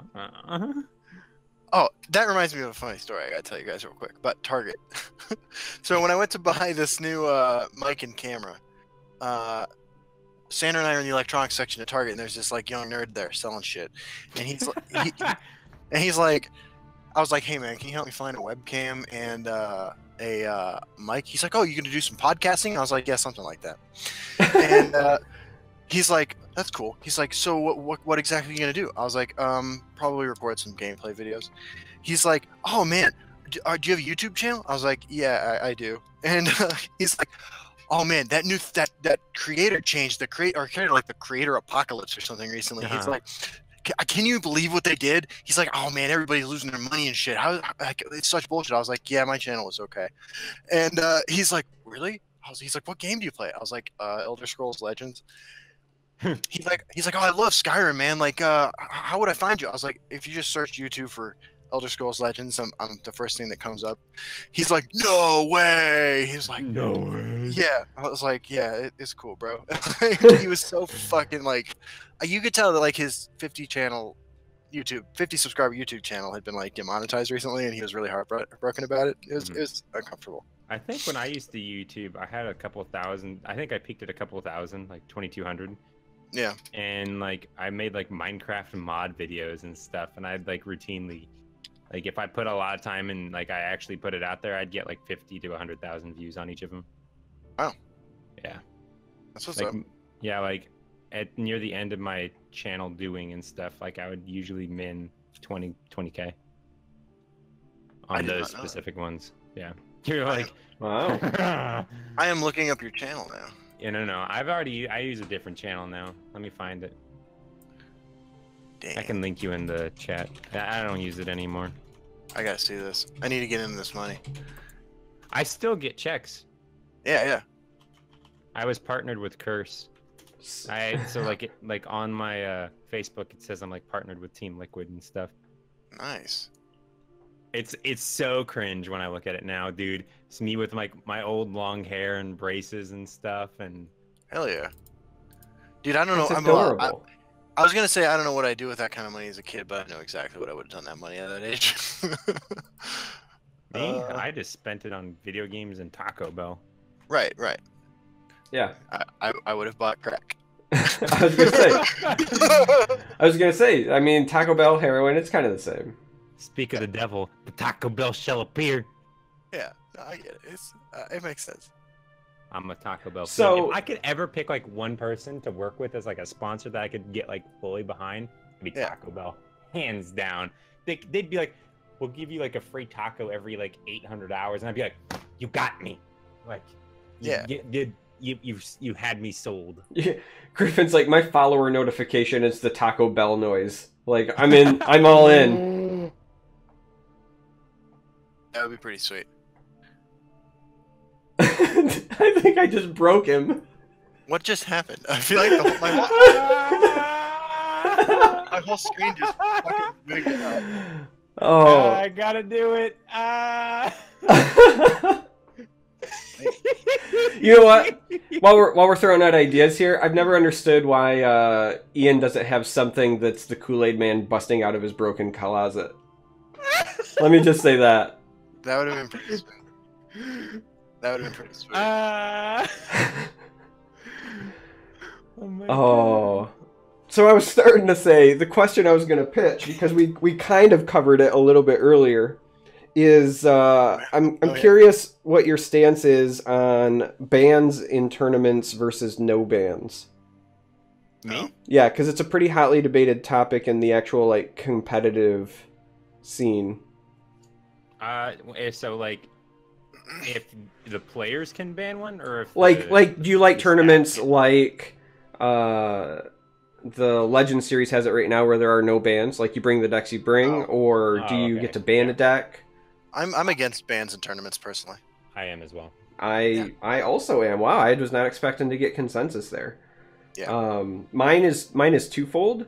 One is for me, ultimately when we move to tournaments that are hopefully through the client, where the client like locks. Then you can work all that out. Like if you want to have a format that you can ban, well, there will be tournaments for that. There's that, but like for me, it's like once you have it in the client, and the client is going to lock in your lists, so we don't have to worry about the cheating aspect, right? I like not having bans because I don't want my opponent to see my deck lists, and that means I can bring surprise, interesting lists. Yeah, like, right. And I think as the clients, like as time goes on, as they implement more things, that's exactly what I want to ideally be. Yeah. Right now, we have the shared deck list just because of like the way organization works and stuff. Yeah, I just think of in the future, I don't want to know what people's decks are, so you can bring nutty stuff. Yeah, like I think of what. So I played in a finals for a championship series game. This was like near the end of last year, and I played against Petamax, and we did not have like bans. And I know that like casters had access to the deck list, but like I didn't see his list ahead of time, right? And he was playing some spellsword list that was running like imprisoned death lords, and it was just one of those like really like I ended up losing, but I lost because I didn't know what to do against that deck. Right? Like it was not something that I was prepared for. I was trying to think on my feet and on the fly, and like I enjoy seeing that experience where innovators can be innovative. And then the other reason is like, let's just say hypothetically there's no room. Like everything's finely tuned. We got like 2 or 3 of the best decks, period, right? Yeah. Like let's say that's the format. As a viewer of competitive stuff, I want to see the best players play the best decks in the game. You know, I don't want to watch the Super Bowl and not have Tom Brady in the game, right? Like, I want to see the best players playing the best. Well, you know what I mean, right? Like, you get the analogy. I'm an Eagles fan, so. Well, here's the thing: as an Eagles fan, you're probably happier that you beat them when Brady's in, because now you don't have to hear him whine about it, on him, right? Like, we just took a dump down his throat. But that's my point. Like, people want to see, in my opinion, or at least this is me personally as a viewer, I want to see the best players play the best decks in the game, and I don't want to. I don't want the best stuff on the bench. So, like, I'm not a fan of bans. Yeah. No, NFL adding bans 2018. We banned Tom Brady. I have to be honest. Like I think that like there's a place for both. I prefer to watch tournaments without bans because it keeps, I think, the element of, hey, let me bring my insane bullshit deck. Yeah, I mean, to me, it's like the point of a tournament that is competitive is to be competitive. So you bring the best things to win. So, like, if you need to know what the best decks are, you should be able to read the meta well enough to know what people are going to bring, and then you just bring what you think counters it. You can take that risk. You shouldn't know everything. I mean, that's like the thing is, like, I think that there's that. It's the way Magic does a lot of their tournaments, at least Star City does. You have no clue what you go in blind, and then once you hit like top 4, top 8, then you know what your opponent's decks are, because you're at the point now where not knowing what your opponent's deck is irrelevant. Like, it's down to you make the best decisions, you sideboard efficiently and stuff like that. But I think as time goes on, like, you know, you have more access to like how tournament structure is, because like they've talked about in the past about creating like a tournament client where people can run, like a platform where people can run their tournaments how they want to run them. Yeah. And I think like different series will be able to do different tournaments how they want to. That would be a really cool thing to have implemented. I do think, though, I mean, I'm just going to be honest. In principle, like, I don't like the you ban one of your opponent's 4 decks type thing, but I do think that until something's done about it, because I feel like it's inevitable, Nix-Ox should be banned from tournaments. Just gonna keep it real, man. That's how I feel. Yeah, I don't. We've talked about this behind the scenes too, and yeah, I understand. I'm like, I know. You guys know I'm against it, but yeah, I'm against banning it. I mean, I'm just gonna throw this out here, but this is gonna be great. I'm like, I love that I've cultivated that level of suspense and insecurity. I was going to say that, in my opinion, I'm actually not in favor of banning Nix-Ox, even if I think the card is problematic, because you can't... Listen, the developers aren't going to like speed to solve a problem unless they know that there's a problem. And one of the best ways to showcase that is to continue to let people abuse it, right? Like... Yeah. That's ultimately why I decided to put the deck on my channel. Yeah, I mean, that's... I don't know. Like, if it's legitimately a problem, right, then the developers need to take action, and I almost feel like it's your duty, like, as a community to beat that dead horse. Because, let's be honest, that's what happened with Echo of Akatosh, right? It's not like that one was in need of a nerf. Like, that was entirely community beating the dead horse. Yeah, it's funny, because Echo of Akatosh is a card that has 0 constructed application, and certainly no tournament application. Even before it was nerfed. But Praetorian Commander is a card that I'm glad was nerfed.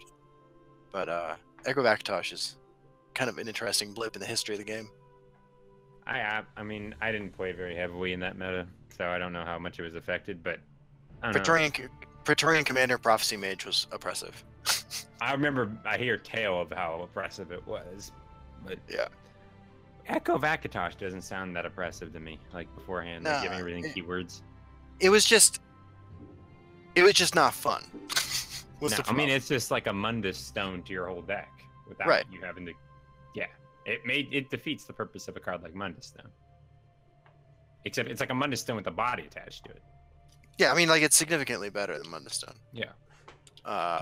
I'm glad the card was nerfed to, but also, like, I don't know. Looking back on it, unplayable now. It was kind of unplayable beforehand, though. It just wasn't fun. That's my opinion, right? It was played in conjunction with Praetorian Commander, which was full of prophecy creatures, which I think made it seem like more relevant. But you're still drawing one creature a turn. I don't know.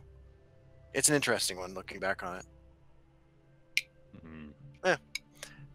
All right, so let's make some interaction. You guys have any questions for us about anything? It's a question for PewDiePie. When the hell did you start playing Legends? It was when I could start doing this. Yeah, you do kind of look like PewDiePie. Yo, I even have the same chair, like the exact same chair. Like I found out about this. Yeah, like it's been a meme on his channel for a long time that this chair can go like all like completely flat. And I have the same chair coincidentally as well. I used to get all the time that I looked like him. People would like take pictures with me and stuff. And like awesome. I used to get this thing like when people used to think I looked like Taylor Kitsch quite a bit. And then there's another one that I very distinctly is Jared Padalecki from Supernatural. I used to get that a ton. Like, it's weird.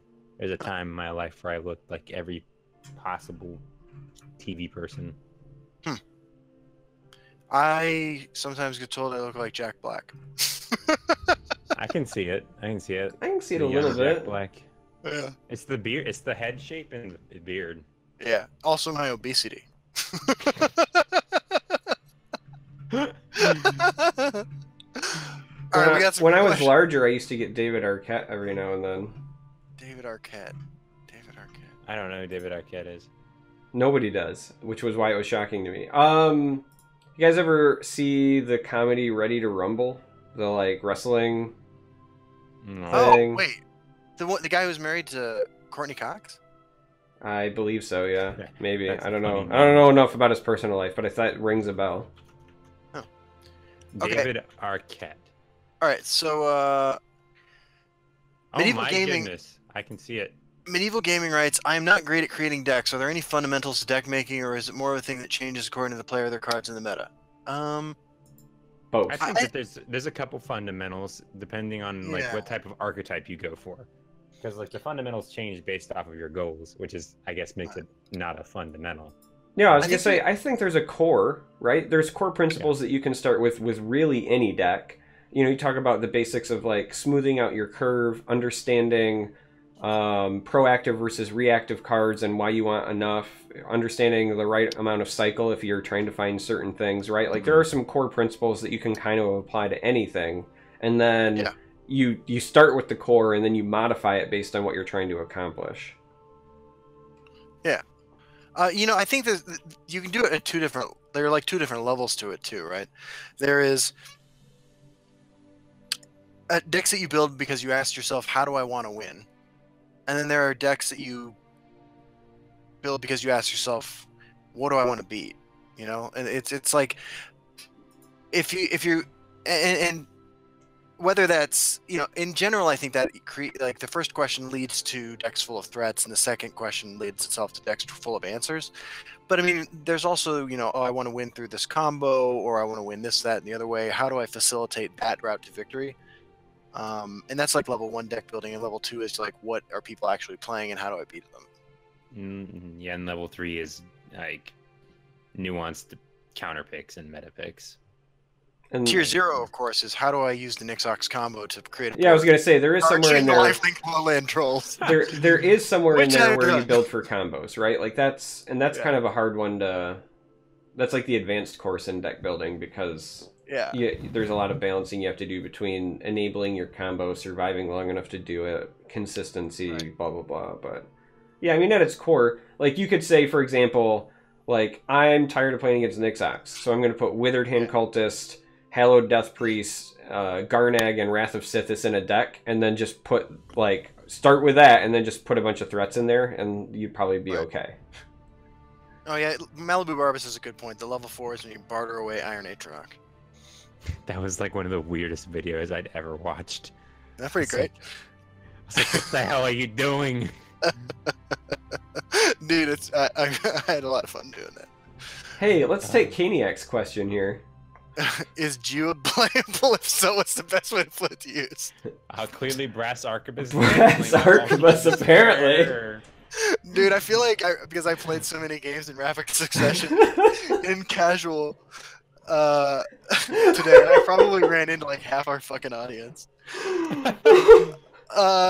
Look, yeah, Premium Jube does have better stats than regular Jube.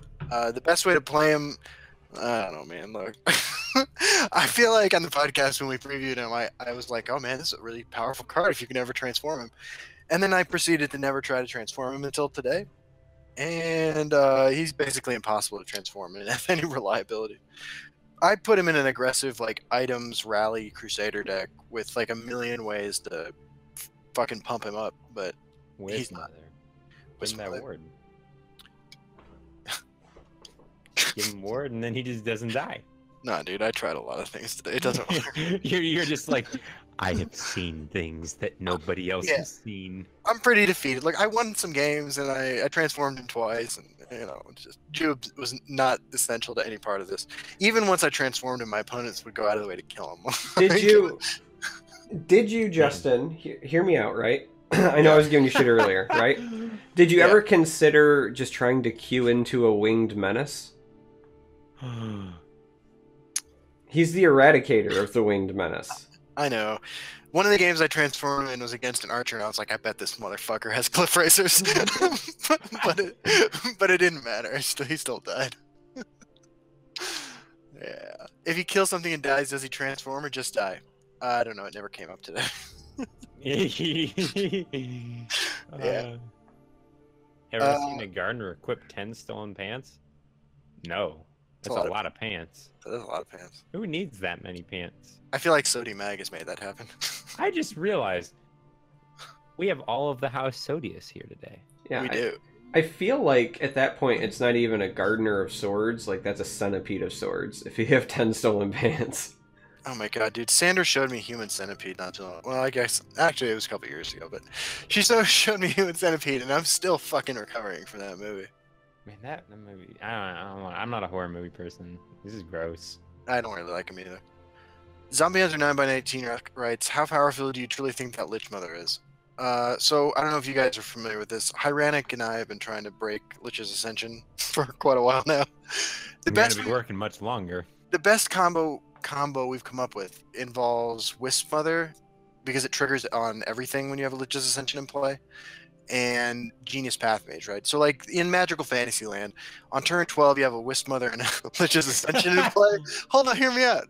And then you play a Genius Pathmage, and you pull 2 12 drops out your you get a board that is Wisp Mother, 2 Genius Pathmages, and 2 12 drops. It's 3 turns of setup. It's not good. That said, I mean, like... Do I hear a video idea? I already recorded it. Yeah, I made it happen. But it's still not good. Damn. I won. I mean, look, I won the game. I've played 1 game with it and I won, but I mean, it's, you know, it's not good. Hey, what's up, Dragon Tamer Blade? Good to have you here, man. It's the real DTB. I know. That's because he's down to Blade. You know what? The worst part about Lich's Ascension is it doesn't even seem like it'd be funny to barter away. It just seems like it'd be sad. No, that's actually kind of fantastic. Now I want to just barter away Lich's Ascension. Yeah. Here you go. Here's a card that makes you lose the game. Whose idea was it in design to just be like, nah, when this dies, get done? Yeah. Can anyone join House Sodius? Is there a test or something? Well, we have. So what you do, right, is you join, yeah, and then you get a little bit of the cut of everybody else that joins in. So there's like $100 fee to get in. And then what you do is you go and Yeah, basically, we're selling plexus. nah. What you do, right, is you Right. go get more people. It's a really good way to make money, guys. I swear. Yeah. And then you get them to give you money, like just so you can join the House Sodius, because you know there's lots of perks.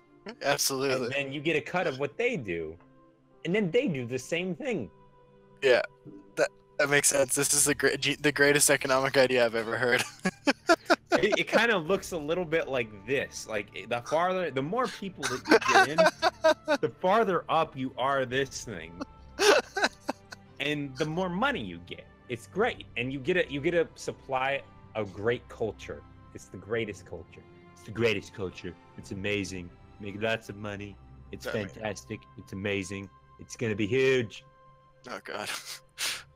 Bro, we're trying real hard not to get into a political debate here tonight. Immortal King 1982 writes, how do you all feel about the way that... Look, bro, because look, I like you, Griffin, and like, there's no reason to bring politics into this. Like, neither one of us are going to agree.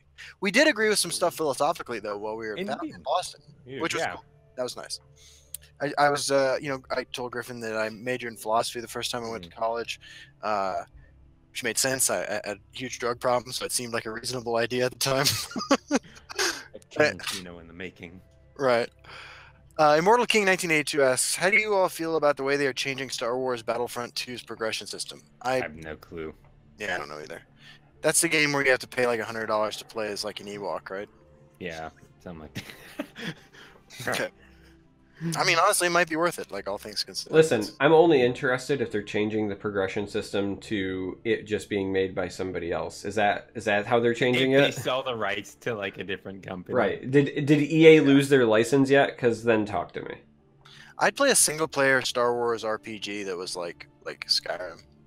I'd play the shit out of that if it existed. I would, yeah. Yeah.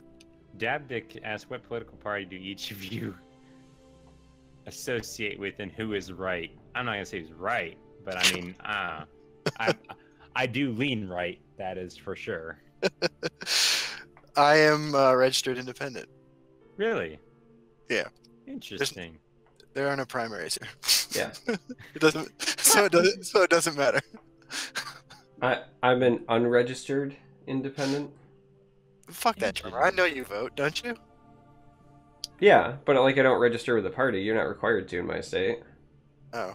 Yeah. Like you have to register to vote, but that's it. Like but you don't even have to say like which way you lean when you register. So like I'm registered to vote and that's it. Texas either, I don't think. So I just I'm an independent. I mean, like, look, I vote for a lot of Green Party candidates and a lot of Democrats. I think that much is clear, though. I'm a fucking Buddhist who doesn't eat meat. I'm like on the opposite. I mean, I vote Republican, and I'm fairly conservative. Yeah, that's cool. I actually had this internship opportunity that I've been at recently to work with a senator, and like he's probably one of like the. It's not Cruz. It's not Cruz. I don't like Cruz. Oh, you mean the guy who's gonna get replaced by Beto? Wait, that's Cruz. Yeah, I really think Beto's gonna replace him. I really do. Are you guys talking about the Zodiac killer? Yeah, no. I'm not working for him. I'm not working for that guy. I think his dad killed Kennedy. I think he killed Kennedy. No, but like I don't want it. Hold on, Dragon Tamer Blade says he's an independent woman who don't need no man. Dragon Tamer Blade won. Sorry.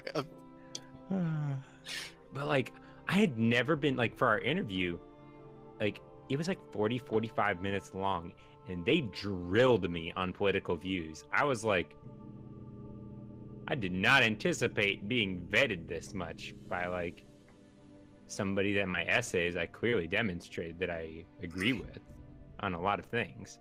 It felt like a cult initiation. I was like, that's probably not far from the truth. Yeah. Like it felt like they were like, you say you agree with us, but do you really? Listen, I don't know if you understand it or not, but modern day politics is the Crips and the Bloods, man. You got to get beat in, all right? Yeah, I was like... As a guy who knows a lot of Crips and Bloods, I'm going to say that politics is worse. Dude, also Malibu Barbiturate's not the first to get drilled by a senator. Well, no. No, but the thing though is like I'm an unpaid intern too, so it's like they can ask me whatever the hell they want. I can opt in and opt out. Like, and Right. especially in Texas because it's a right to work state, people can fire you for any reason. Yeah, But so is Colorado. yeah, like you there's no No explanation necessary. they can be like, we don't like your shoes. Ian Bits wants to know what our favorite type of conversation is in politics is about. Honestly, I like talking about legends, sci-fi stuff. I like talking about why Batman sucks. Yeah. Batflick is, I think, the best Batman we've had. Outside, like from the Batman versus Superman version. The Justice League version was just awful. Wait, so you think that that's better than the Christian Bale Batman? No. The Batflick from Batman versus Superman? Yeah. Yes. I liked it more. I think he's more accurately physique-wise for sure, more like Batman. And on top of that, I feel like intimidated by him. When I I gotta say, like, I enjoyed Affleck in Batman vs Superman, but I thought the Batman Begins trilogy were just like better movies. Oh, they were by far better movies, but I think like as representing Batman, Yeah. I think that the Batflick was way better. So like that sequence when he's like climbing on the ceiling and it looks like he's Spider-Man in the night and shit, like that's okay with you even though he's supposed to be a guy who has no powers? Like that's why I like the Nolan Batman, because he's relatable. Like that's another stumping ground for Batman fans, as misguided as they are. So they're like, well, I like him because he's just a normal guy. Yeah, like fucking Elon Musk is a normal guy. Multi-billionaire with like that knows every martial art in existence and has Yeah. unlimited funds and time and somehow. And still isn't as good as Iron Man. That's true. I don't know, man. It's like just the fact, like when like that. Remember that fight scene in the warehouse in Batman versus Superman, where Batman just beats the shit out of like 30 thugs. He's like throwing boxes at them and stuff, and just like shooting them with their own guns and stuff. I was like, this is a scary Batman. Like I can see why criminals would be like, shit, maybe we like actually need to be afraid of him. Yeah, That- except this is the Villain, problem I though. was like- They're not. If Batman's so fucking scary and effective, then why hasn't he cleaned up Gotham in 60 years? Like even Daredevil cleaned up Hell's Kitchen in the comics, and that dude's blind. Batman is a failure as He a has hero. superpowers. Batman is a dude with a It's psychosis because who Batman needs can Batman develop- more than fucking Gotham needs him. No, He's the a real- billionaire, but he keeps throwing people in Arkham, and they keep getting out. And he's not like, well, maybe I should just buy a better facility as Bruce Wayne. I think like I don't know, like when talking about like cleaning up like crime and stuff for superheroes, Punisher is hands down like my favorite superhero. Also the most. He's not Yeah, super he's not a nor a superhero. hero. He's not. But, He's a like, villain. He was introduced as a villain. and He's a but he's psychopath. not. But it's like, did you? Okay. did He's- you ever he's- see, like, he's did you exactly- ever here's- see that I think it was like a Dave Chappelle skit on like Bill Cosby, and like the advantageousness of like. At what point does society go, you know, you've done a lot of good, so it outweighs the things you're doing that are bad? Yeah, it's weird and prophetic that he made an argument like that. Oh, no. Dave Chappelle did a skit after Bill Cosby was accused of rape. Yeah, I know. But, like, it's an interesting argument. And in the case of the Punisher, he's psychotic. He's not psychotic, he's a psychopath. But he's a psychopath. No, he's psychotic. Yeah. No, Yep. I don't. Yep.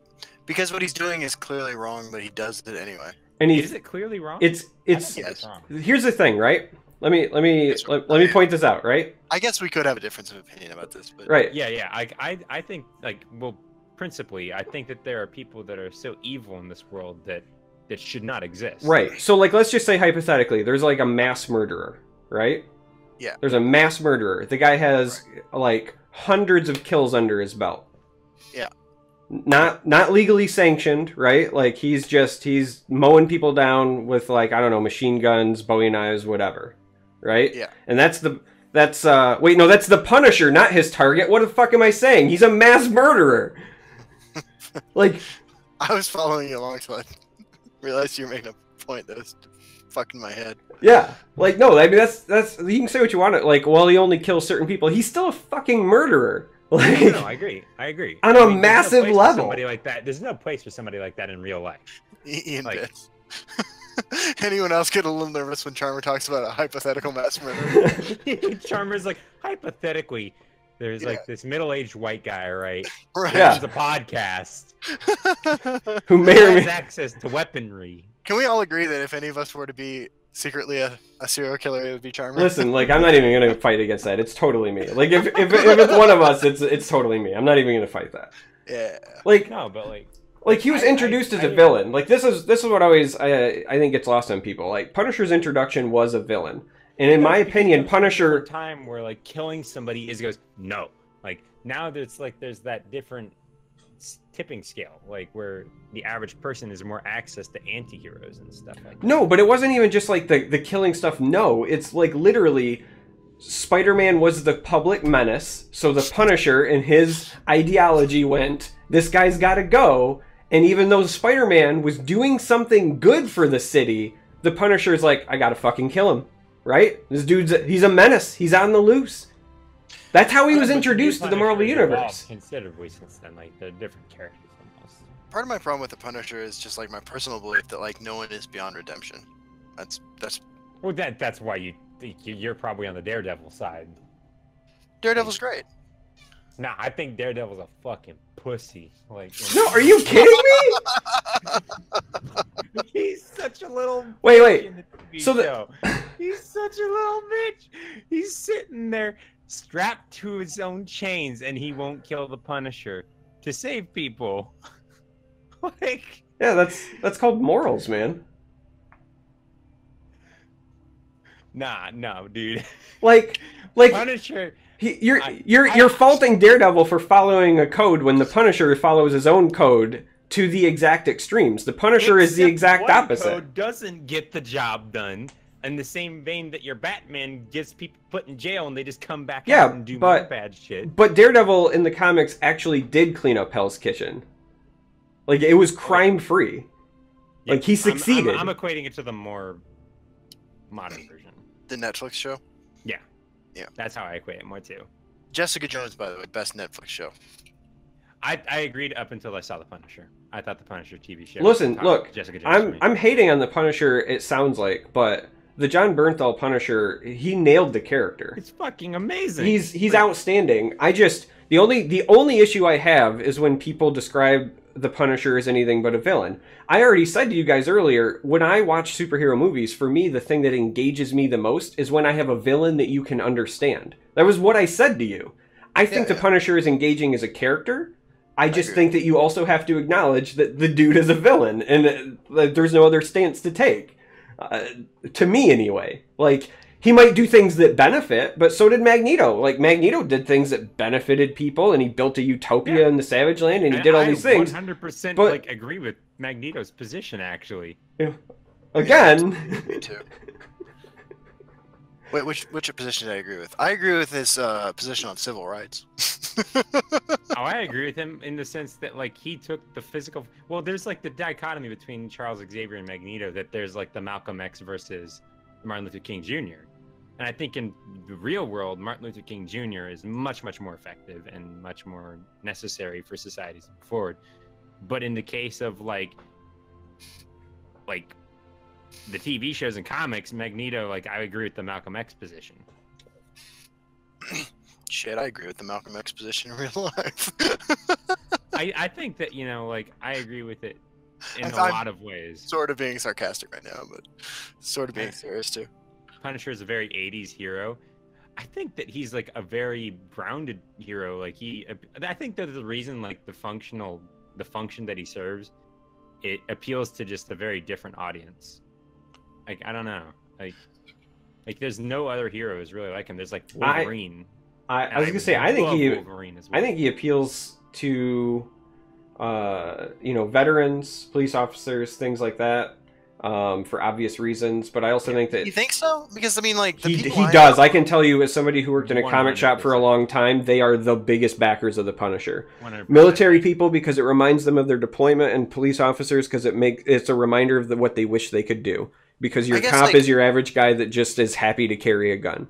So I don't know I don't personally know any cops or ex-servicemen except for my dad. that's like all But my like family is. Yeah, I would say I know a lot of law every, enforcement but and I ex-military. will say that like everybody I know who's killed someone is really into much more like things that do not remind them of that.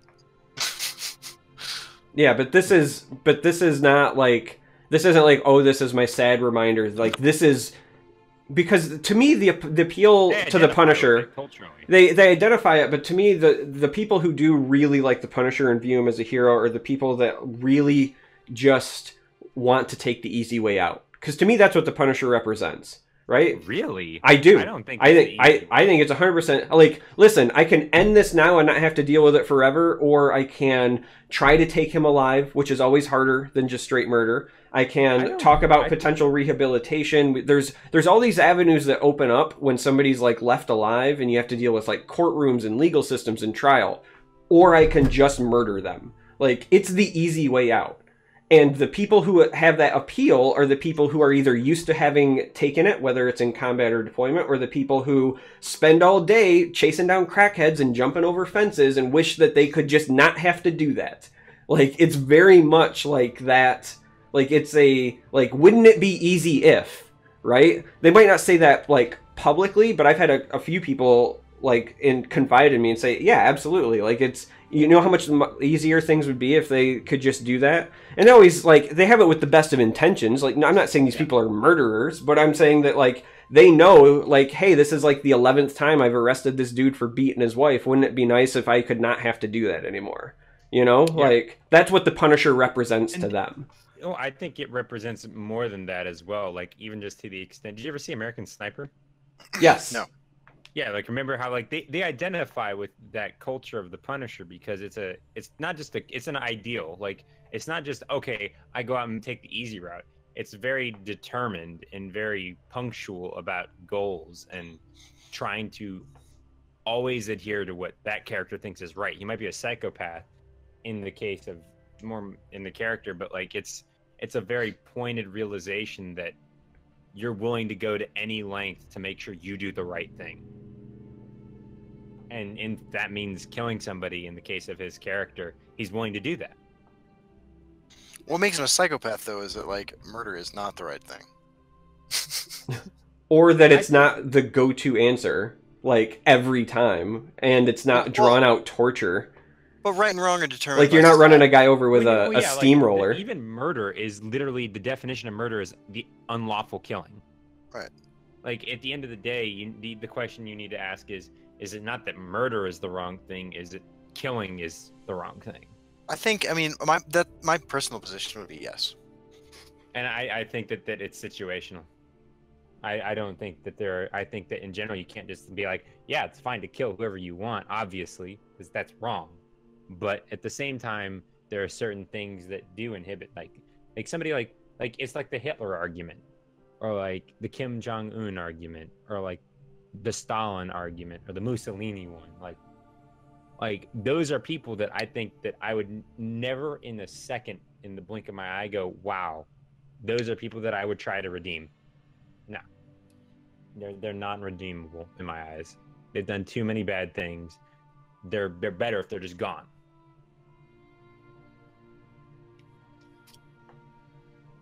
Like, I see it like Pablo Escobar. Like, that's another person. Like, I just go, that's somebody that's a plague on the world.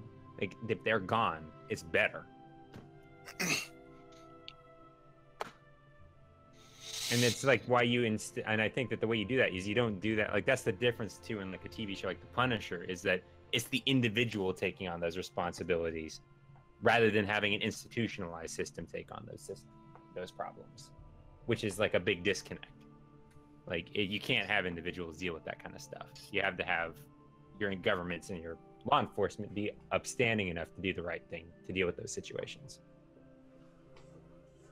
Oh yeah, Jay Silver. I already said a while ago when I said clusterfuck 3 times in the mirror to summon the demonetization. Like, I'm not even going to click it when I upload this one. Like, this one will go up.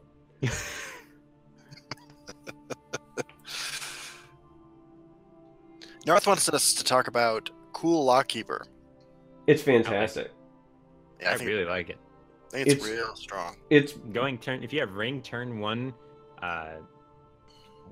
trainer, blah blah blah words, 5th Legion trainer, and then turn 2 cool lockkeeper, having a 2/6 guard on turn 2 that buffs your shit. yeah, Oh, it's the that's best of the rally disgusting. creatures, in It's my so- opinion. It's And so it's good. I think it's like one of the single-handedly best the reason I still run execute. I think it's great. Mortal King 1982. We talked about Nix-Ox for about an hour. We did. Yeah, I think he just wants us to get back to Nix-Ox, but it's really just all part of the same conversation, because when I play against Nix-Ox, it makes me want to be the Punisher. You pull a me with the roping thing, except with like except with the Nix-Ox, you're just like,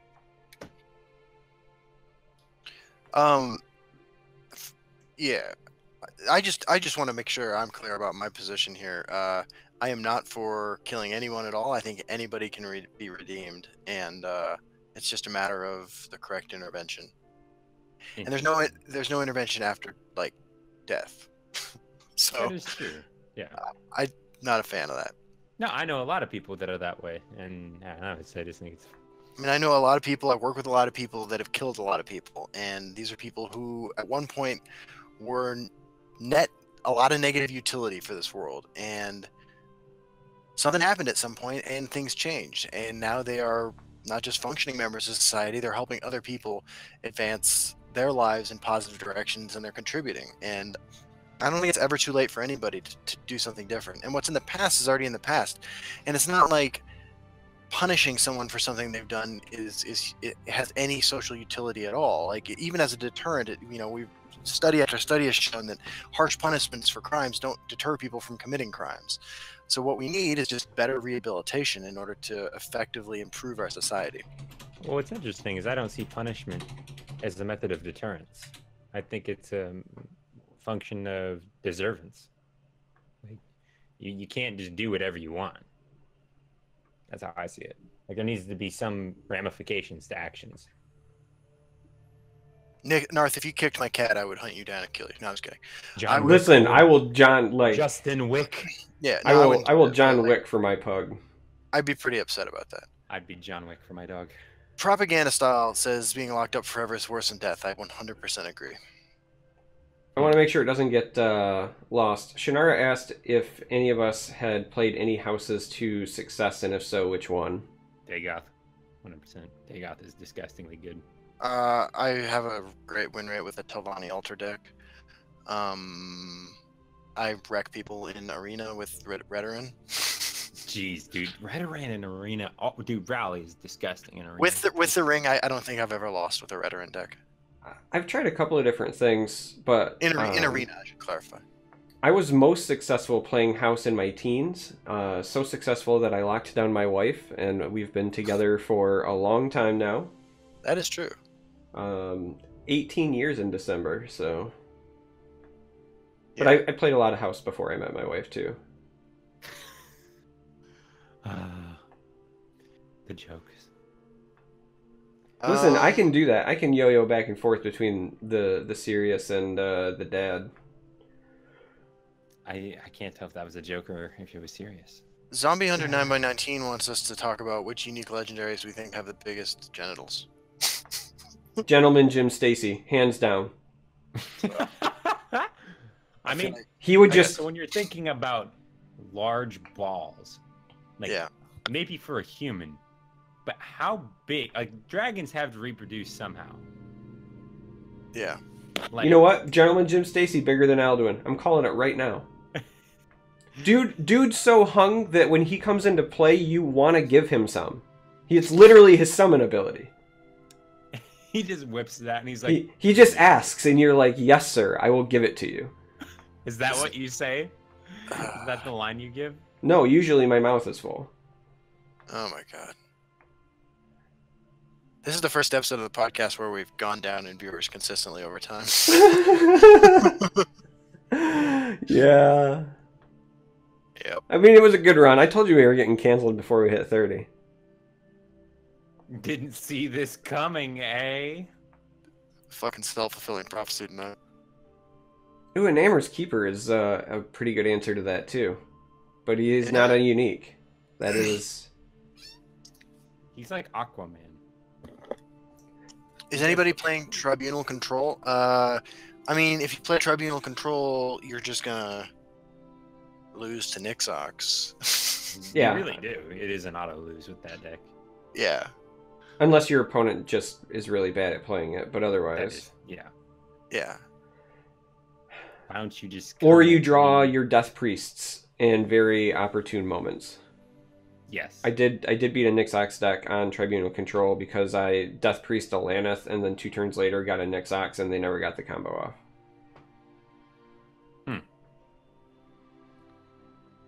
Was it Zombie Hunter that asked the balls question?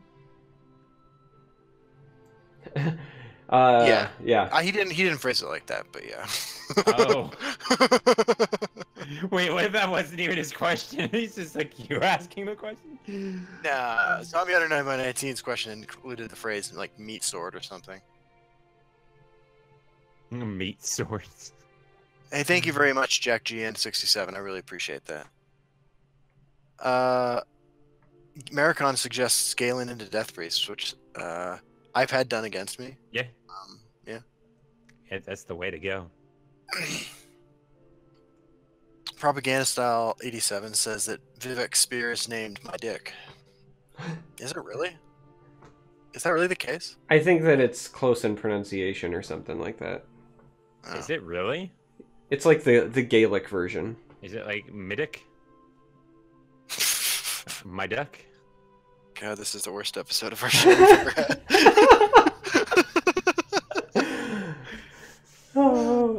This is all that happened, Justin. You met me in person and you realized that everything I did was not an actual act and your view has been skewed. That's all that's happened. That's literally it. I feel like I'm pretty much just as nice in person as I am on the podcast. No, you are. I wasn't saying you aren't. I'm saying that you secretly hoped that I wasn't this bad all the time, and you found out that I'm actually worse. Nah, you were great to meet in person. You too, Griffin. Like, I really enjoyed meeting both of you, and I really hope we get to do something like that again sometime. Are you guys going to QuakeCon? We don't know. Really depends. Is it the... I don't know. I have time off, and it's actually not that far away from me. But I've asked CVH a number of questions that he has not answered yet. So, I'm probably gonna go. Well, it's pretty close to you, right? Yeah, it's over in Dallas. I mean, it's only like a 20-hour drive. Nice. You know, getting across Texas. I'm kidding. It's like 20 hours. Texas I was doing my radio show host thing where I'm like, that's interesting, and then I was like, I processed it, and I'm like, oh fuck. That's like, it's not true. Yeah. Oh no, it's only like a few hours, I think, like Nice. 2.5, 3 hours. I have family in Dallas. I've never been to Dallas. I've never been there. I've never been there either, but I have a 9-year-old niece who lives there, or maybe she's 10 now. One of the years that is of the young variety. Yeah, I don't know. It's all the same. She's actually at the point now where like I expect her to some point either find the channel or discover that I was in prison, and then I'll have to have a confusing conversation with the child. Because right now she just thinks I'm her cool uncle, you know? what happens when she both finds you dressed like an orc and that you were in prison, and you have to explain to her that That's what you looked like the whole time you were that's there. why you were in prison? Right, yeah. Crimes against elves. Two too much- mana in prison. Yeah, too much skooma. I'm Scottish and from a Gaelic background and can confirm Vivek Spear is called Medic, which sounds like my dick and means heavenly lance. Are you fucking serious, dude? I don't know. I was like, I hope that's real. Yeah, it is. No. It totally is. That it's the only one that it works. So the Estonian interpretation isn't anywhere close, but the Gaelic one is really funny. No. It's awful. That's amazing. I have to come full circle to the thing about full circle. To go back to the topic I actually want to talk about. When I was transforming Jube today, I was a little disappointed that I did not get a title for it. Oh, you didn't get one? No, there's no title. What if that's like, what is the hardest title to get in the game? Centurion has to be. Really? It's Yeah, easily why the not? most time consuming. Yeah, I time consuming, but like difficult to pull off. I think I have like every other title. Let me check, see what I don't have. I actually don't have all the titles, I don't think, that require you to complete those Skyrim quests. Yeah, I don't have all of those. I'm at like 24 out of 30 for each of them, but I wasn't like purposely re-rolling to get them either. I earned one yesterday, actually. Let me see. I remember I built this Centurion deck, and it's actually a video I posted a while back to my YouTube. And I played a game against Link, and I pulled Nice. 3 enraged mud crabs. And he just auto conceded. I've got a deck I call Smart Churian, and I've started farming the title on my lunch break at work. I think I'm up to like 39 out of 100 or something like that so far. It's literally just all the mud crabs and like Dwarven Dynamo and everything that pumps. I'm running like 3 copies of Dwarven Armaments. I had one guy concede the minute that I got a mud crab up to like an 11-10. Okay, I do not have the True High King to draw 50 cards, Thulfric Stormcloak. Oh, that one's also really annoying. Yeah, Not I gonna lie. do not have the Risen, reanimate a 1/1 Odoving at Cultist Meeting Place. That one's not too bad. What? It's I do a not- story mode one. I do not have the Memory Master, which I don't know what that is. It's Master Return to Clockwork City. Oh, okay. All of the puzzles. I don't have the Godslayer, Godham and the Machine, Yeah, again, Master Clockwork City. the Giant Slayer, Master Or the- Dark Brotherhood one. I'm missing a lot. or the Crypt Raider. I think that's a Dark Brotherhood story one as well, right? Oh, and I don't have all of the Houses of Morrowind win 30 games with certain color Yeah, I combinations. don't have I those. definitely don't have those. I'm almost done with the Morrowind grind minus those because I've also been working on those. But I don't have the. I don't have the the Dagoth one. adorable one. I need to summon 20 Vardvarks. I have the Redoran and That's the a thing? Telvanni ones. Yeah, summon 20 Vardvarks gives you the title the adorable. Yeah, As far as the new card backs go, I've won 30 games with Telvanni and with Redoran from the ladder and from Arena, respectively. But the other three I don't have yet. we got a question from chat. This Nice. Maricoton one, I don't know, must be new Okay. around here.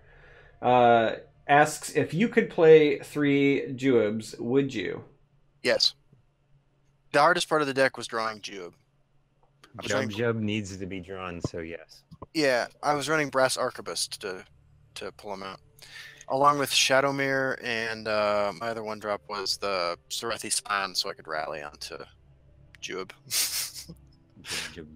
I will say, like, I'm releasing that video tomorrow. Like, you can see my exploits with it. I need to get Giant Slayer. Yeah, I probably should do that. That's dealing 100 damage to the thing. Yeah, it's probably a lot easier to do now with some of the new tools. Back when it came out, it was kind of a pain.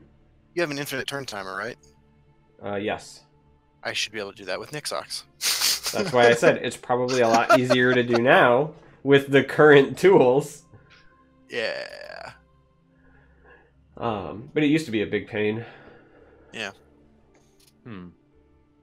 Shit, I've done so much rallying. I have Archmaster of Redoran, the rally 200 creatures.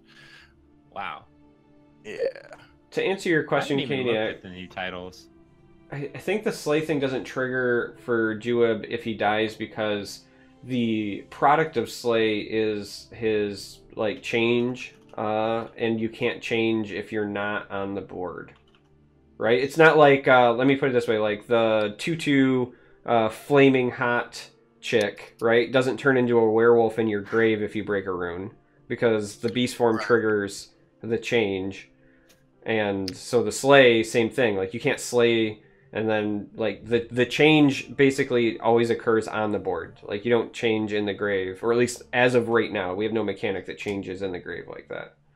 Maricon, I wanted to say, Sandra and I played The Mummy's Curse today, the new expansion for Clank, and had an absolute blast. And the games felt like more complex in a lot of ways than they have before. And that game was already fantastic, so thank you for that. Yeah, for real call out. If you guys haven't played Clank and you like board games, it's actually a lot of fun. It's my favorite board game of all time. Like, hands down, by a significant margin, yeah. That's a bold It's a statement. bold statement. No, I think it's great. I mean, Sandra and I played it quite a bit. We have one friend, and we've played with him. That went One pretty friend. well. And we played it with my parents once, actually. Yep. Interesting. Sacrifice 200. Bernie Clan Stalker. Oh my goodness. Yeah, I'm still working on that one, but I only own one. So I think That's such a powerful card that I'm still trying to figure out how to use most effectively. I don't know if I think it's that powerful, to be honest. I think it's more powerful in certain decks where you have immediate sacrifice options. Yeah. I mean, the tempo you could gain with dropping it and then using that 0-cost red thing that sacrifices creature to do 5 something. It's pretty Cruel insane. Firebloom is up there. Alter is Cruel up there. Yeah. SJB58. Ironmonger was one of the first achievements I got because I ran Iron Nature unironically like 2 years, like the month that open beta started. Ironmonger was one of the first like real titles I got as well, but that's because I got it in one of my first ever solo arenas, and that was all it took. Yeah. Yeah, I actually just completed the win a game at 0 life with Vivek in solo arena. I need to get the one where it's where'd it go? I just had it it's not the horchata. Horchata is a drink. Yeah, that's the Hortator, complete unite the houses. Oh yeah, I got that a couple days ago. Have 8 Imperial Grunts and play at the same time. How do I not have that one? Well, I don't really like Imperial Reinforcements, so that's probably why. I think the Horta was this silicone-based monster in the original Star Trek. Was that? No, never mind. Time to do Google. Was that your first ever attempt at a Charmer joke? Because that was adorable. I thought you might have watched the original Star Trek. What are you saying? What are you saying that I might not have? That's exactly what we're saying, Griffin. I'm right though, right? Look, I mean. Well, I actually have watched the original Star Trek. But... Oh, okay, sweet. I'm sorry. I'm sorry. I just assumed. I see how it is. No, I mean, look. I've seen like 3 episodes. The original Star Trek is one of the most datedly awful-looking things in the world now, and the pacing of the show doesn't make any sense. Like, like it's just not something that I recommend to anybody. So. No, I don't think it's I don't understand the appeal of the original series. Yeah. I mean, it's cool from like a historical point of view. I'm the same with like Kubrick movies. Like I really usually don't think they're that good.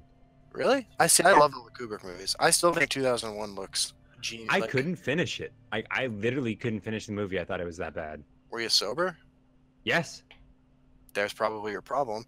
Like I haven't seen it since I got clean, but like I love that movie, man. At least I remember. I mean, people think it's like the best movie of all time, and I just don't. That opening sequence with the monolith and the fucking apes, like, it's one of the most genius things I've ever seen. Everybody says that. I think it's dumb as shit. Yeah.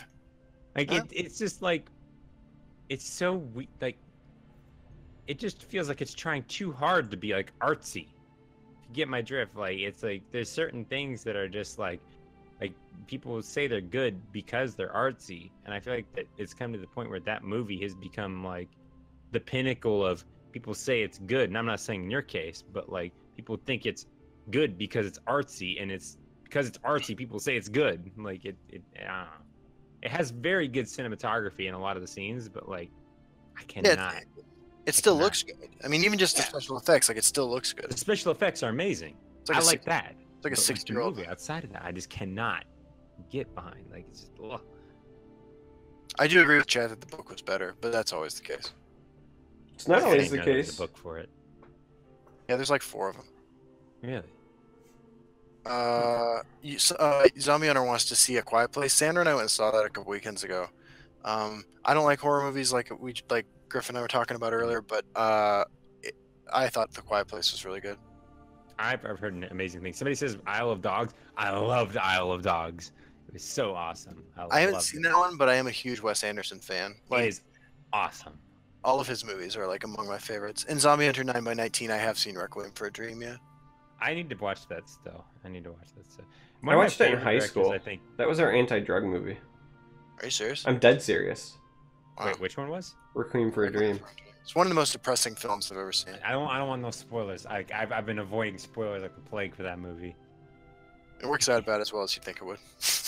Really? I mean, it's a great movie. But...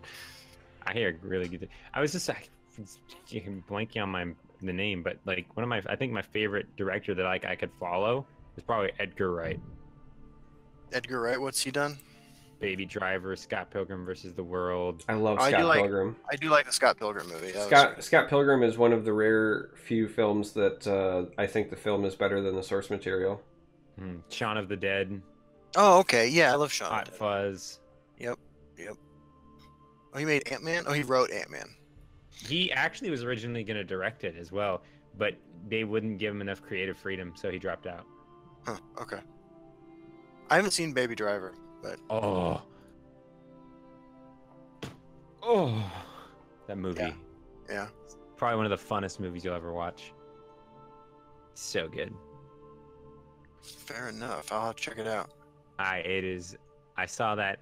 It's like one of those movies where I went and watched it, and I was like, after that, you want to just go drive as fast as you possibly can. Jack G. Awesome. Yeah. Jack G in 67 says, "Anyone seen Trainspotting?" Yeah, I love Trainspotting. It's a good movie. It's been a while since I've watched it. I have not seen the sequel. I also have not seen the sequel, but I enjoyed the original a lot. Joe Dudit enjoyed Ready Player One. First of all, it's good to see you in chat, Joe Dudit. And I want to see Ready Player One, but I think I might wait. I saw it, I think, 3 times now. And the book, Ready Player One, is my favorite book of all time. Huh. The book is amazing. The movie is different than the book, but I think it really still captures the spirit of the book very well. Okay. It's very distinctly different. But I'm glad they made it more modernized to appeal to people that aren't like just into 80s culture and stuff like that. Like it's a very, very good updated version of the book. And the book is not old by any stretch of the imagination, but the movie's a very good blockbuster movie that takes the essence of the book and makes it into a movie. Okay. In fact, I think they actually improved on a lot of things from the book. Okay. Diapic asks if I've seen Shutter Island. I have, and I enjoy it. That ending still confuses me. It's such like a huge part of the movie. I don't think we should spoil it in chat. Yeah. Go check out Shutter Island. I was thinking about it. Somebody asked earlier, because I don't want it to get lost. They asked if we thought Bethesda Game Studios was going to release anything at E3, and whether or not we were going to see new Elder Scrolls announcements or anything like that at E3. You want to take that one, Justin? We literally couldn't tell you if we knew anything or not. So I can talk because I'm not in this NDA land. I can talk, and the answer to what my hypothesis from, like, that scene from It's Always Sunny in Philadelphia where Charlie's got the room. Like it's one of the funniest shows of all time, by the way. Oh, it really is. Sunny. Yeah. Rip Rickety Cricket. Yeah, no shit. That guy's descent is the stuff of legend. But I do really think, I don't know if they'll announce any Legends stuff. I don't think they will at E3. But I'm really hoping this year they announce Elder Scrolls 6. They've said, like, over the past couple of years that they aren't even working on it. But there's no way in hell that I believe that dev team at Bethesda has not been working on an Elder Scrolls game. Like, there's no way. Like, I just really don't believe it. And here's the thing. So, because this is entirely speculative, and I know nothing about Elder Scrolls 6, and they wouldn't tell me even under NDA, because they're super like that. But I think that it is legitimately possible that they aren't working on it, because in the past, they have said, like, the things that we want to do for this new game, like, the technology doesn't exist to allow us to do it yet. And so I think that when they say they're not working on Elder Scrolls 6, I think that means they're not working actively on the game, but they're probably working on the platform to build it on. That's my suspicion. right? Like, it would not shock me if they were building some new game engine from scratch or something to do something new or wild. And then once that's finished, then they'll get started. Like, that would knowing them, that would not shock me. If that's the case, then, I mean, that would mean I think they're indirectly working on the game, though. Like, doing something to make it. Like, I cannot believe that they're doing nothing on it, like, in my mind. Like, there's, like, they've been putting out, I think their most recent game was, what, Wolfenstein? I don't know. I don't want to touch this topic. Shunara has said, my favorite movie right now is Mr. Nobody. I love Mr. Nobody. That's Jared Leto, right? Like, I think that movie is legit as fuck, and I love it. Is that when, like, he put on, like 100 pounds? No, it's like old man costume. I've never seen that one then. It's really good.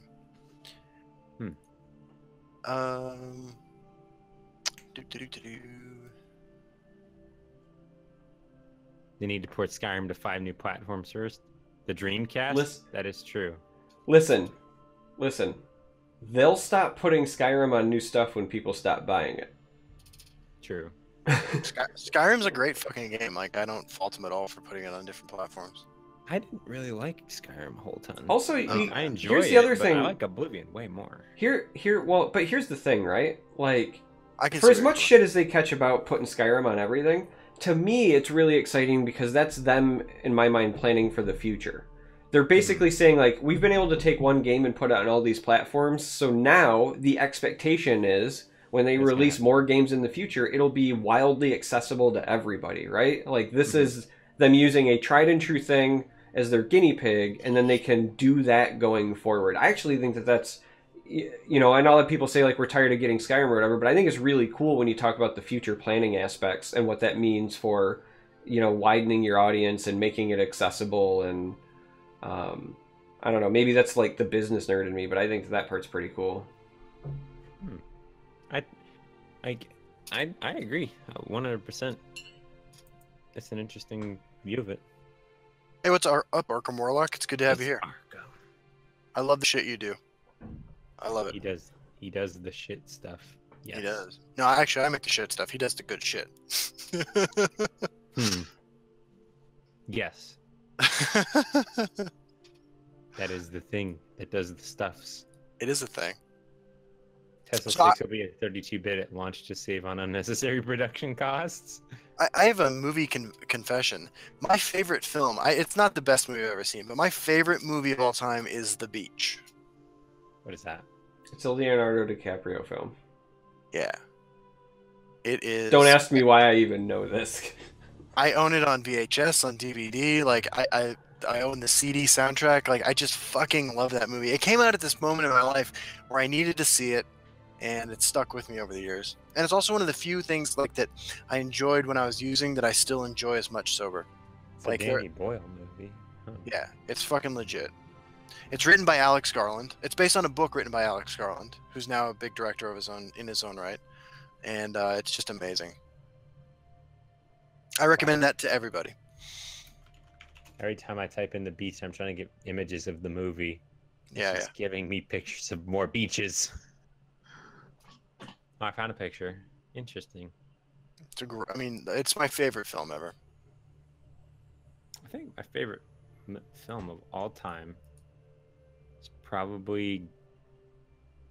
It's a toss-up between Good Will Hunting, La La Land, and... I don't know, and probably like Baby Driver. Like I really love all of those movies. I can watch them. Guardians of the Galaxy is very high up there for me. Like, if I were to swap something out, I'd probably say it'd be in between Baby Driver and Guardians of the Galaxy, and for very similar reasons as to why I enjoy them. Did you like the second Guardians of the Galaxy? I loved it. I thought it was awesome, but like it was very hard for me to top the. I think they're both equally as good. But like that first one, I saw like 10 times in theaters. I loved the first one. Like that, like Guardians of the Galaxy 1 was like a staple of like my high school senior. I think it came out when I was like a senior. Like, dude, that movie was just like. So what's up? Yeah. Caniac says Weekend at Bernie's came at an important time for me. I remember watching Weekend at Bernie's in like junior high, and I have to admit I found that movie hilarious, but I haven't seen it since. But I love that there's a sequel to a movie about a guy who died in the first 10 minutes of the first movie. Like that cracks my shit up. I don't know if you guys have seen Weekend at Bernie's. I can't in good faith recommend it, but I enjoyed it. I'm still under Mad Max Fury Road impression. Dude, that movie was awesome. I haven't seen that yet. You haven't seen Fury Road? No. Oh. Dude, Fury Road is like one of the coolest ways I've ever seen effects done. Like, ever. Okay. Like, Okay. It's so awesome. The thing where the cars go boom, and then like the tornado and the sand hurricane. So Justin, what you're hearing is a young person describe what it was like when practical effects were used instead of CG. Yeah, I get that. I do. Yeah. Yeah. No, I love it when good practical effects are done really well. Like if you could have everything used practically. That's part of the reason 2001 still looks so goddamn great. Listen, because they were done well. You can say what you want wholeheartedly about how bad Kingdom of the Crystal Skull was as an Indiana Jones film. Yeah, it's a dumpster fire. Because it was. But I'm going to be entirely honest. That film gets a million times better if it was a whole lot less CG and a whole lot more of what the original films were, which were good quality stunts and practical effects. Like the part I can't get over with that movie is that like when the scenes where like Harrison Jones is running, like you can tell that he's 900 years old. Jones. Or that when it's a stunt double riding the motorcycle. Yeah. That was not. Oh my god. You just made a Hearthstone reference. No big deal. Oh my god. But no, I know what you mean. Like, there's a sequence, too, where, like, it's supposed to be him riding on a motorcycle, and it's very clearly a stunt guy wearing, like, a white wig, you know? Harrison Jones, my ass, dude. I'm sorry, guys. Justin's up way past his bedtime in his defense. It's not Harrison Ford. Yeah, my bad, dude. Oh, that was just... No, that was just funny. I was like... It gave me a double take, and I was like... Is that what the character's named? Is that what the actor's named? Yeah, like, I just want to say, like, you know, for the original Indiana Ford movies, wink, wink, nudge, nudge, like, they're not any more ridiculous or any less ridiculous than Kingdom of the Crystal Skull was in terms of story. Like, I know, no, they weren't. Like, they weren't, but you buy them because of, like, the good quality practical effects and, like, the immersion, and all of that went out the window when I was watching just a green screen fest and, like, bad stunt doubles, and, like, it was all quality of production that I think really ruined that. I remember watching Kingdom of the Crystal Skull when I was younger, and I really enjoyed it, but when I look back and watch it again, like, I watched it a couple years ago, and I was like, eh. Like, it's like, I don't know. I do agree. Like, it doesn't have the same, like, feeling to it. Wow, Weekend at Bernie's came out 30 years ago. Oh my god, I'm old. I don't even know what that movie is. Fuck, dude. Here's the description. It's an That movie's like 10 years older than me. It's an 1989 American comedy film. The film stars Andrew McCarthy and Jonathan Silverman, big names obviously, as young insurance corporation employees who discover their boss Bernie dead. They then throw a party at his house. And the entire premise of the movie is that they like prop up his corpse and make him act like he's like there and participating. Yeah. Like, I'm not even joking. Yeah. Also, Weekend at Bernie's 2 is the thing. Yeah. And it has basically the same premise, except I think that it turns out Bernie's alive in the second one. He comes. No, that's right. They bring him to a witch doctor. They bring Bernie's corpse to a witch doctor, and the witch doctor brings him back to life. No, this cannot be real. Welcome to the 80s, man. Yeah. Yeah. That's the sequel, bro. That one came out in 93. Oh, no. Why is their boss named Bernie? Oh, I don't know, man. I mean, we're not the people that named their child. Yeah. Hey, it's not my child. Malibu virus. Oh, normal sequel stuff. Yeah, pretty much. In the third one, it turns out that Oh man, I was gonna make a joke. There's a third one? No, there's no third one. Oh my god, I was like, there's no way. You can tell that the director of the sequel is a hugely successful filmmaker because he actually, when you click on his name on Wikipedia, it doesn't go anywhere. The dude doesn't have an article. Did he direct the original too? No, Big- Ted Go ahead. Kotcheff directed the original, and he also made Fun with Dick and Jane. Never saw that. It's a Jim Carrey film, right? No, this is a 1977 film with George Oh, Segal. yeah, yeah, and yeah. Sorry. Jane Fonda. I'm thinking of the other one, yeah. Dumb and Dumber. It looks like his career kind of died with Weekend at Bernie's, actually. Just like Bernie. Wow. He directed some episodes of Law and Order in the 90s. Jeez, that's a way to go down. Yeah. Big Fish and Magnolia are among my favorite films. I didn't see Magnolia, but Big Fish is a classic that I love watching. I like Like, both it's of not one them, of yeah. those movies that I ever go, like, I'm never someone in my mind as, like, one of my favorite movies, but, like, whenever I go and watch it, I just cry. It's such a good movie. What do we think of the new Jim Carrey? Like Jim Carrey the painter? Jim Carrey, the philosopher. Yeah, Jim I don't know. Jim Carrey, the Jim Carrey. Our thing, I've always thought Jim Carrey's Jim Carrey's just fucking nuts. Like, Yeah. mentally not there, but I kind of like some of his movies. I guess I haven't paid that much attention to be able to say. I know he's painting, but like I don't. He went into, like, exile, like, pulled a Dave Chappelle, came back with this glorious beard, and decided to be, like, this new age philosopher where he just tried to punk people, basically. It was really weird. I got time for punking people. It was really weird. And then he's just like, people be like, "Hey, you gonna do movies?" He's like, "But what even is a movie, man?" Like, pulled like a Shia LaBeouf. I was just thinking of Shia LaBeouf when you said that. Yeah, except like he pulled it off to make you think like, "Wow, this isn't a stunt." Gentleman Jim Carrey. New card skins confirmed. I mean, that was something Hand of the Gods tried to do. They're like, "Hey, you can get skins for your cards," and I'm like, Yeah. I mean, in my opinion, I think that makes sense in that game though, because you're working with a board. I thought, So- I thought I knew where we were going, but I was wrong. No. Like, this is legitimate because, like, when I think about a good quality game, so not Hand of the Gods, but like when Shardbound was in development, There we go. you know, I could have seen like them going with like, hey, we'll do some alternate art or things like that. Like, I think that it makes sense as a business move, but the problem though is that they made them too wild of a departure.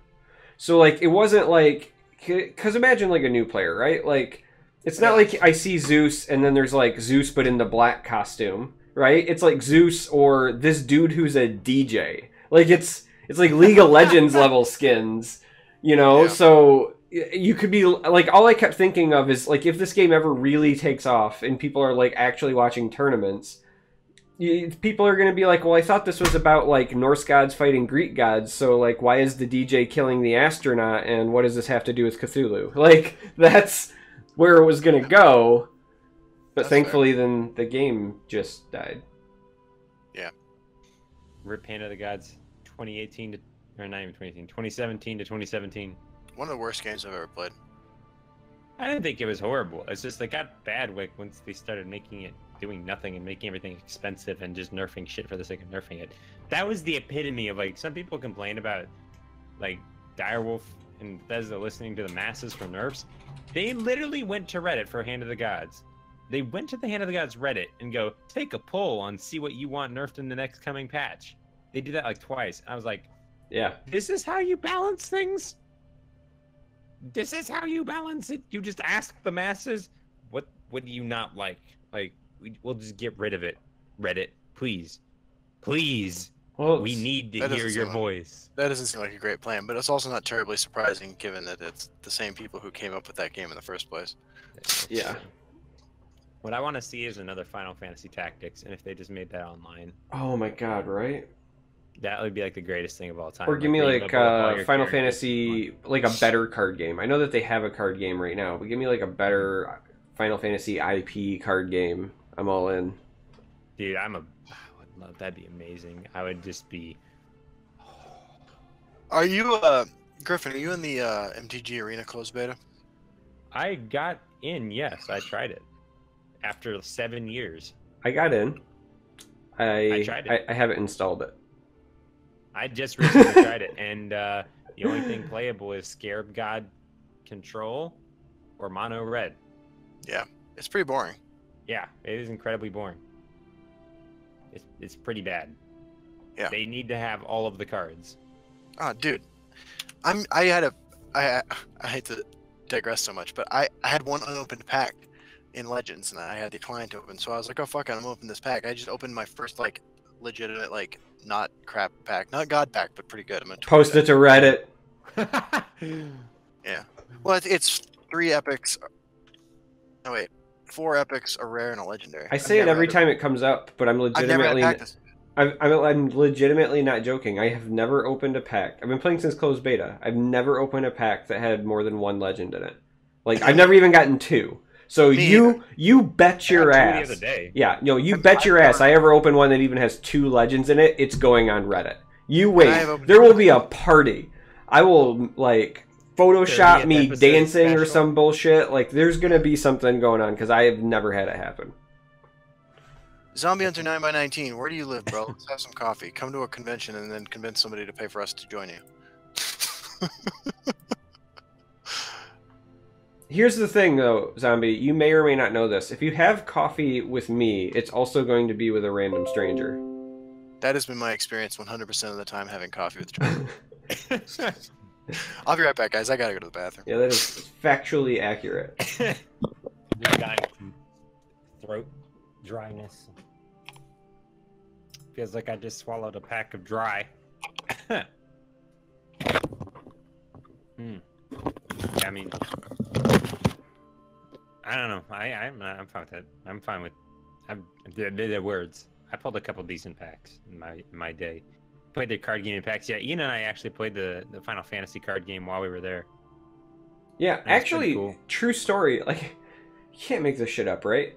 I've opened 2 packs in Hand of the Gods where I got double legends, and those were supposed to be like crazy rare in that. Yeah, like I never pulled one. And I've never done it in Legends. I don't think I ever pulled a single legendary while I played Hand of the Gods. Yeah. I think I pulled like 2 epics. Yeah, because the very first time it happened, like I opened one and I got 2 legends. So I think I asked PDMD at the time, because he was one of the few people I knew played, right? So I was just like, hey man, I got a pack with 2 legends. Like, does that happen a lot with this game? And he was like, dude, no, as far as I know, not. So I was like super excited. And then it happened again like a week later. So I sent him another message. I was like, were you just pulling my chain? And he was like, no. I mean, yeah, my luck with Tesla packs is alright. My luck with Hand of the Gods packs was non-existent, and I don't even get to open up packs in MTG Arena, so it doesn't even matter. Yeah, I've also not opened any packs in MTG Arena. It's so hard to get. Well, I mean, it's because you need to download the game. Oh yeah. Look, if I wanted to play an online version of Magic, like I would play Eternal because it's better. Yeah, I think that's more suited for a digital. Like Magic: The Gathering, it's just like it's not supposed to be an online card game. It's too convoluted. Like there's too much going on. There's so much. Yeah, it's got to be physical. And MTG Arena, I get the idea behind it, but like, who's gonna play it? Like when it comes out. You'd think it would be the 3 of us, right? But like we all for different or maybe even the same reasons are not in. You know what I mean? Yeah, I mean it's just like. Yeah, I don't. Why play that when I can just play physical Magic. I'm 100% serious when I say I don't know who their target audience is for that. Yeah, I don't know who it is either, because like die-hard Magic players are just going to be playing physical Magic. Yeah. Non-die-hard Magic players are not going to play that because they can play other online card games or just play Magic. Your casual group isn't likely going to like it. What's going to be going on? Yeah, well, and because you're not going to be able to play like what I call kitchen table Magic really either with it, right? So. Yeah, it's just I don't know. Yeah, I don't understand.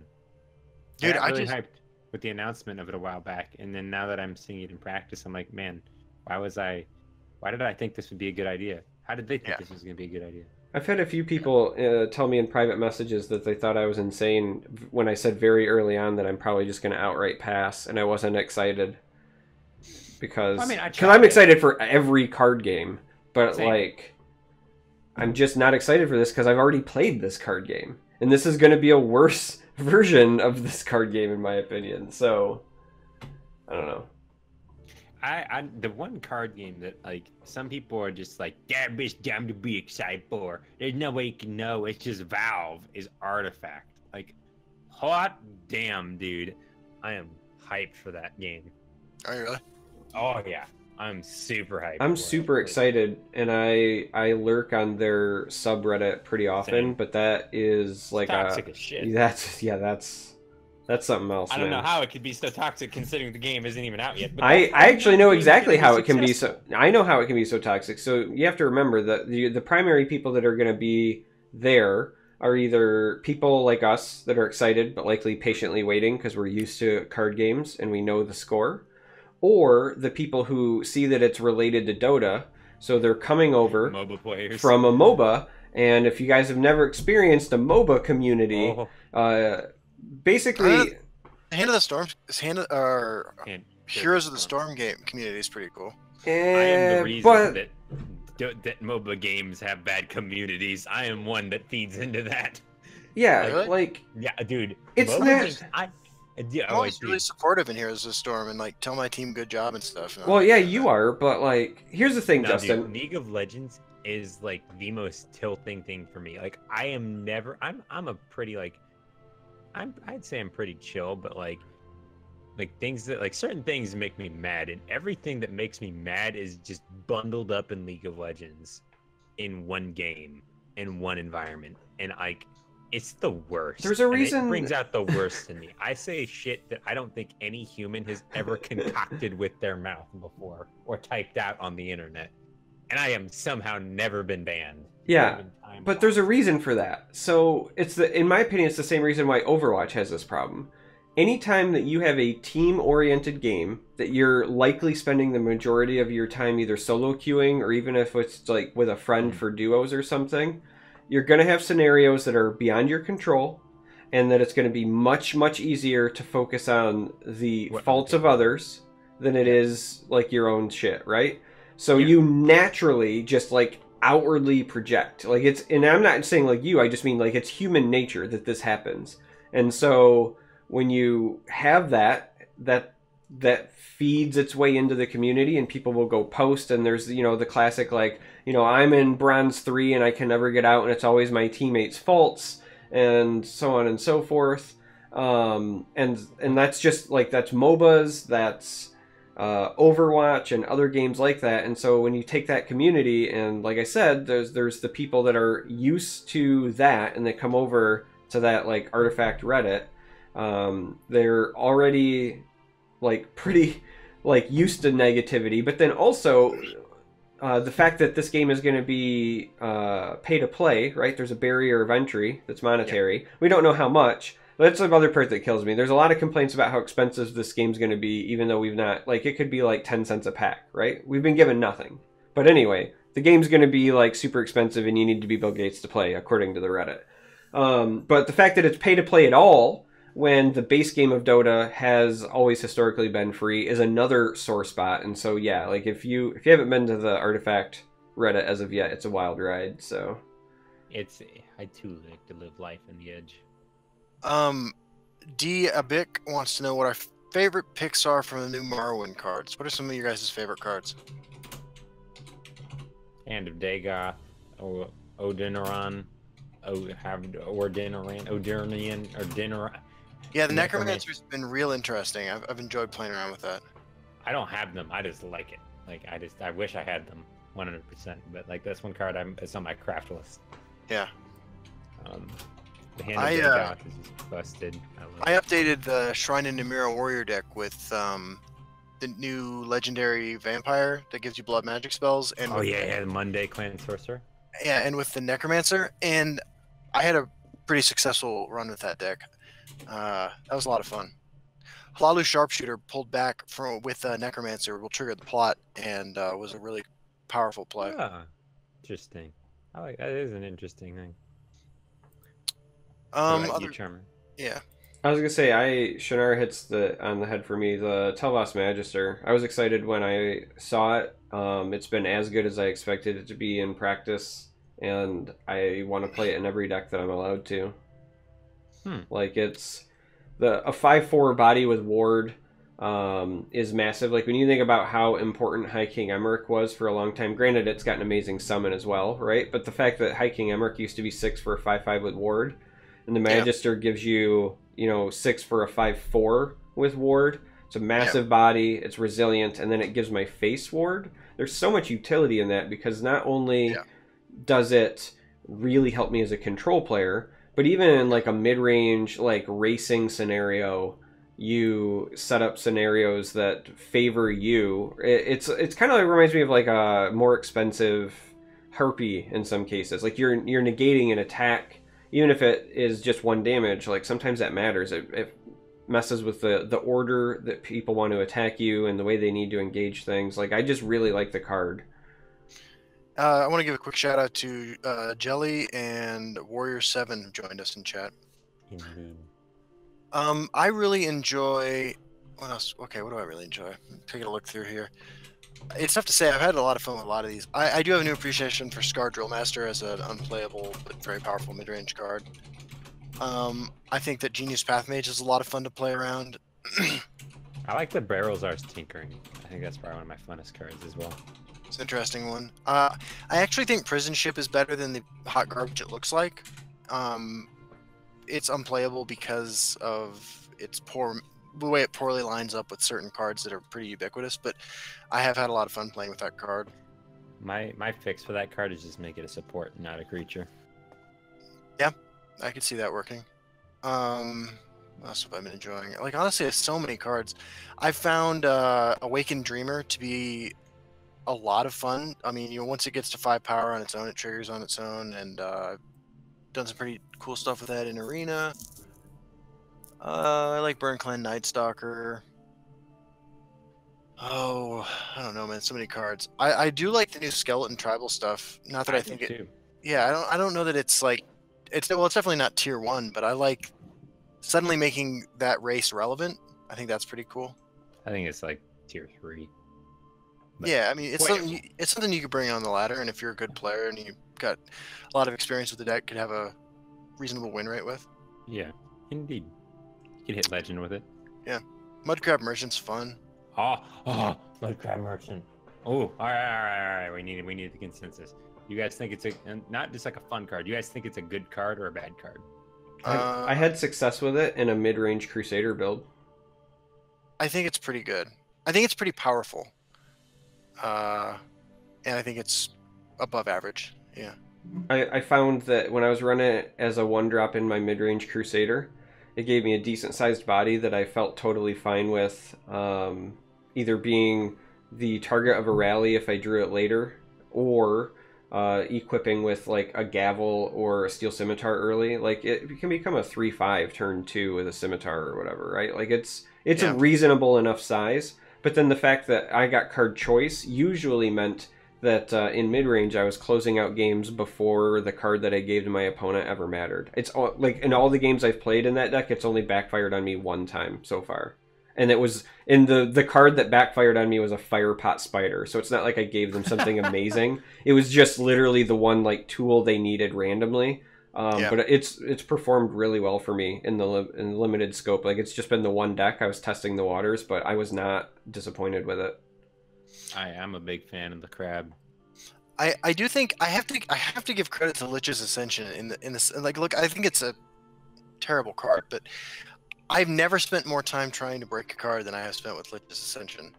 And I kind of wonder if that card is not there just for the Johnnies, you know, because like. I feel like as far as the gamer psychographic things go, like I feel like that's kind of where I fall. With a little look, no Spike, a lot of Jimmy and Timmy, or Johnny and Timmy, let's put it like that.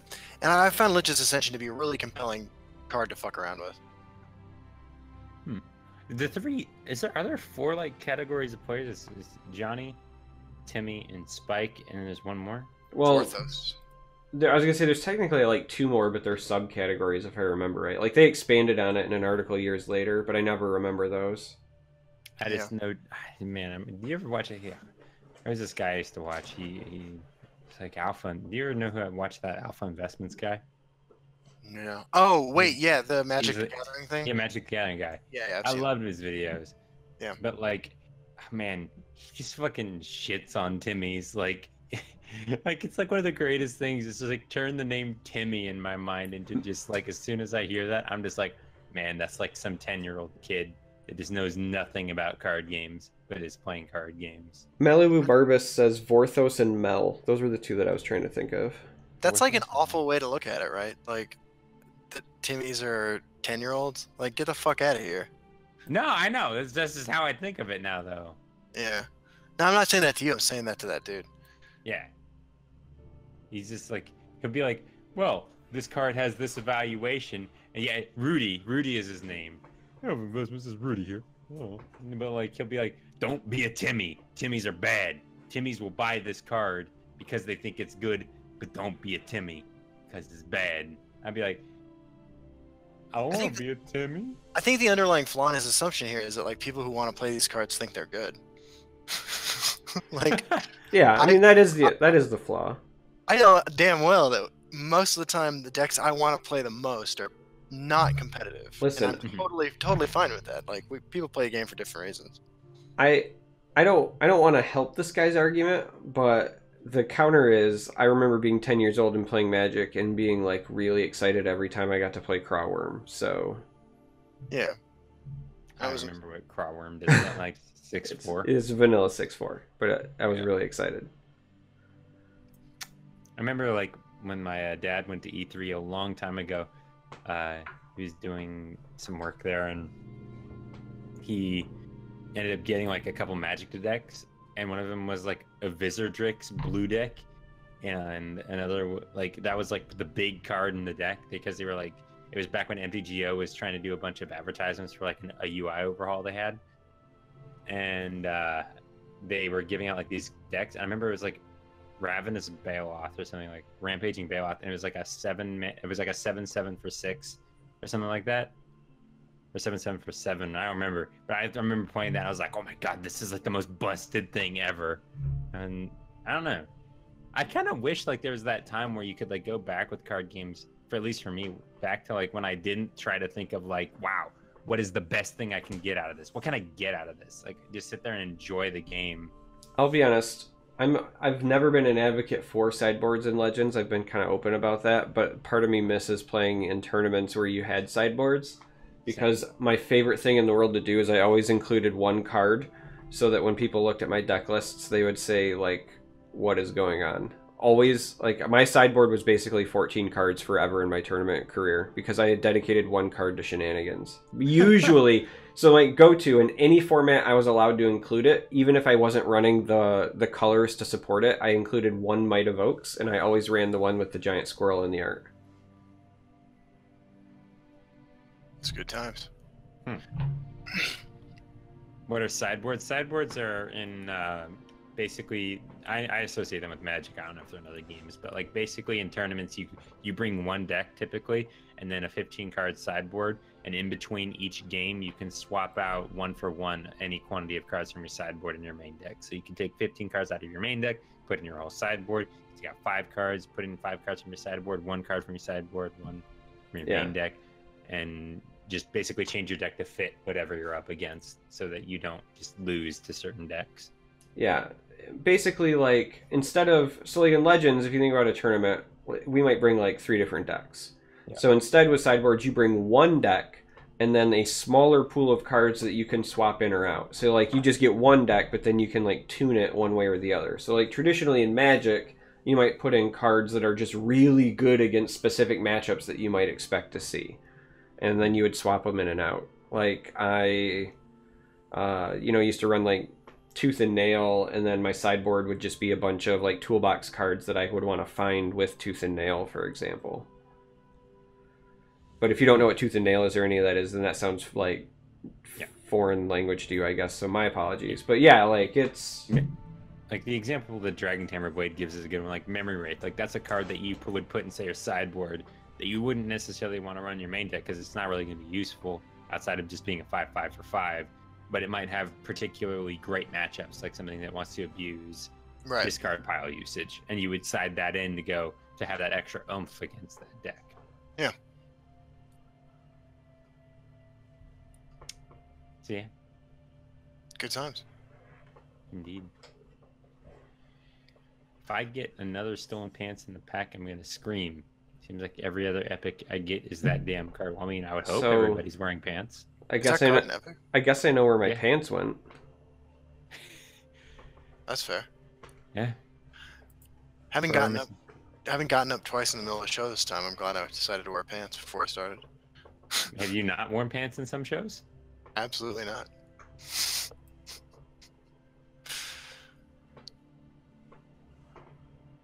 So, isn't you have not worn pants? Yeah, I've not been wearing pants in a lot of these shows. I mean, why would you? Yeah. A lot of my videos, I'm not wearing pants. No, I have pants on right now, guys.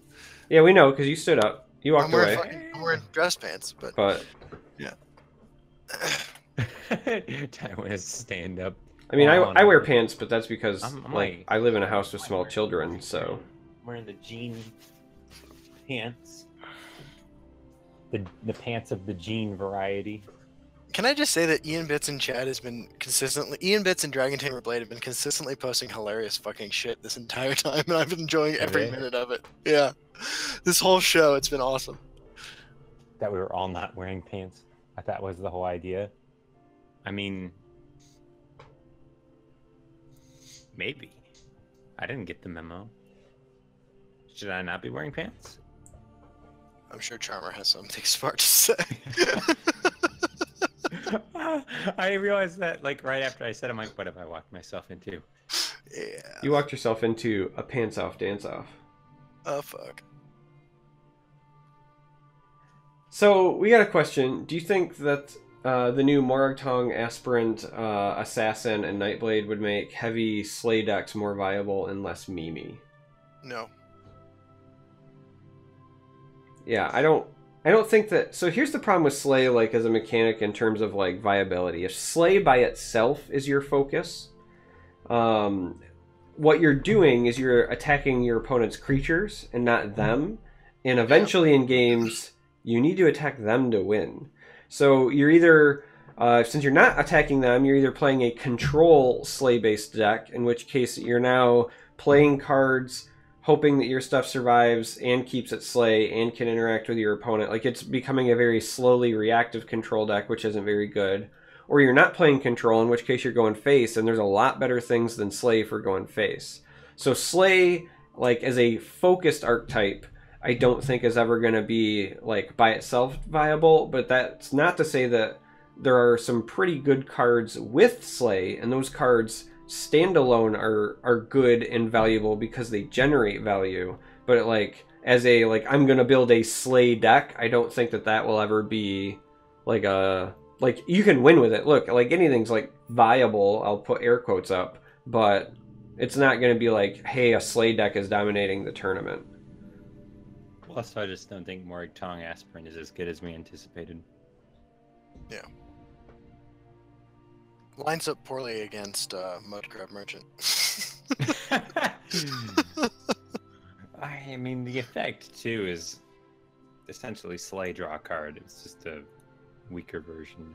Not weaker, but like... I don't know. It's like the effect of getting a zero-cost action is almost never going to happen. Unless you build around it. Yeah.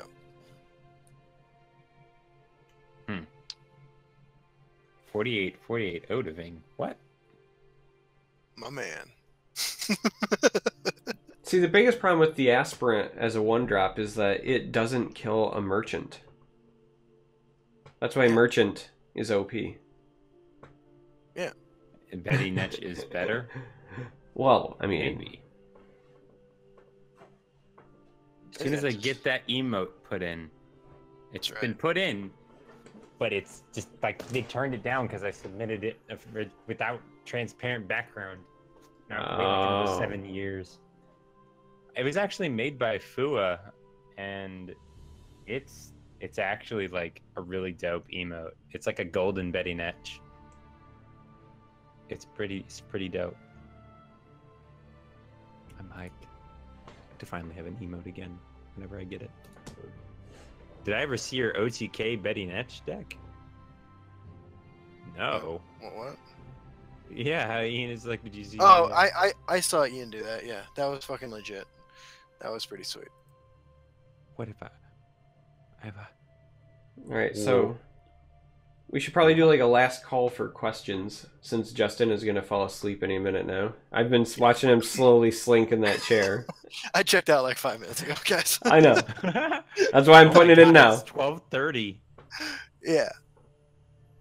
Oh, you just get wrecked, Ian. Absolutely shit on. Fuck you 3 times in a row.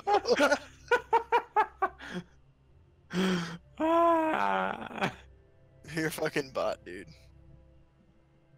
Yeah, What's my go-to late night fast food? I like how your bot immediately after that, it's like you can subscribe to his channel. Yeah, you can't talk in my channel, but you can subscribe. Hold on, somebody said something I want. What's our go-to late night fast food? I like to eat. I don't really like fast food, I guess. That's my answer. I like to eat cheese at night. Did you ever watch that like Nickelodeon thing, like the Amanda Show? I did not. By the time I was old enough, by the time that show was on the air, watching that would have been a sex offense for me. Oh my god! How old are you guys? I don't know when that shit was on, dude. No, you know, hands down. If I was in California still, it'd be In-N-Out all the way, or like Del Taco. But like, I'm not. So it's like Taco Bell is my live or die. I breathe the cheese and the beef. I am one with the Locos Taco. My blood has been replaced with Baja Blast and the new spiked lemonade. I am become the Taco Bell. Like shit, dude. I kid you not. Like, I eat there like 4 times a week. I give you 1 week for you to make the change I suggested earlier, and if you don't do it, I'm gonna be much disappointed. I'm gonna do it. What change is that? I'm gonna make my followers sound the Taco Bell. Charmer and I are vegetarians. Like, what the fuck do we eat at fast food restaurants besides fries and onion rings? And I don't really like I fries. eat a lot of fries. Yeah, I like fries. I'm a fan of fries. I mean, I'm not saying I won't eat you them. guys are I'm just not really a both of you are fan. Vegetarian. Yeah. I was actually vegetarian for a while, and then I retasted meat. You know, Oh yeah, meat's delicious, man. It's not about that. Yeah. Yeah, it's not because I don't like it. Yeah. Yeah, it's like I remember it being like when I was a wee bab, I didn't understand that meat came from animals that I thought were cute, and then my world was shook. And but I actually don't like meat that much. I like a lot of seafood, but like red meat, I don't love like it. that much. It's by far my favorite food. I like sushi is hands down my favorite food. There's a lot of great vegetarian sushi options. Yeah, there are. Really? I Yeah, will. there are. I will Yeah, I think tear that- up some avocado rolls. Like, Yeah, definitely. There's like the sushi burrito place by one of the campuses that I go to. Oh, dude, sushi burritos. It's the way to go. That's like marrying like 2 of the greatest things to ever happen to mankind. Sushi and burritos.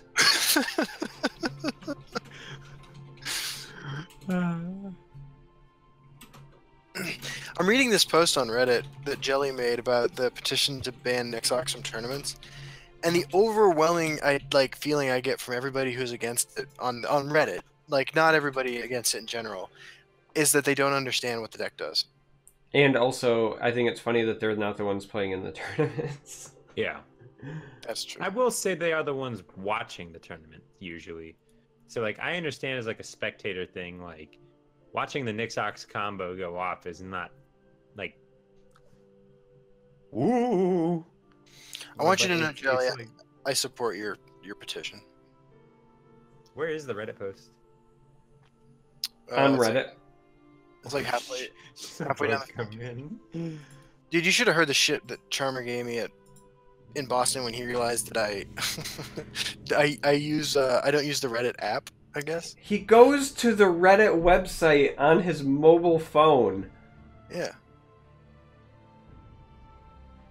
What? Why does he use the Reddit app? Dude, They fuck, literally have something for that. fuck it, dude. Fuck, I ain't got They time for literally that. designed something for that very specific reason. And if you don't But even you like don't that have to one, do that. there are third-party ones that are probably better than the official app. Like, yeah, I give him some shit. Yeah. We'll put it that way. He knows my position. Ian Bits You aren't writes- using the Reddit app. It's a really good app. Nah. I just look. I don't have a good explanation for my cantankerousness. It's just the way it is. Ian Bits writes, Justin, there was a previously hugely updated thread saying people should calm down about it. Then he edited after learning more about the combo, saying he changed his mind. It should be never fucking cracked up. I wish I could see that. It was pretty funny. I thought it was pretty funny. Justin, the type of guy who has to Google. That makes sense. Yep. Well, you know, it is what it is. I don't need to. You know when I realized that I didn't need to learn anything new about computers? When I was able to hire a secretary. That's when I learned that I didn't need to learn anything about computers ever again. I'm curious if Jelly's still here. Like, why go through the trouble of trying to get a card banned so much, though? Like, I really want to know. Like, I don't understand. Like, I don't think I've ever seen this level of, even in other games, like this level of hatred towards like any card. I mean, I remember it, but we already had that Skull Clamp discussion earlier, so... I wasn't around for that. Yeah, I do know the card. But that was like, I don't know, like...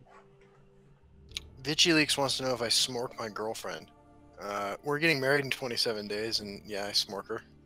To be fair, though, she has to paint him to do it. Like, she's the one who creates the orc to allow him to smork. That is true. It's a mutual smorking is what I'm trying to get at. She makes all the... She's been responsible for every costume I've ever worn on the channel, except for the DJ Ladies Night thing, which I recorded when she was out of the house. Because she had told me that it was a bad idea. And I went ahead and I recorded it anyway.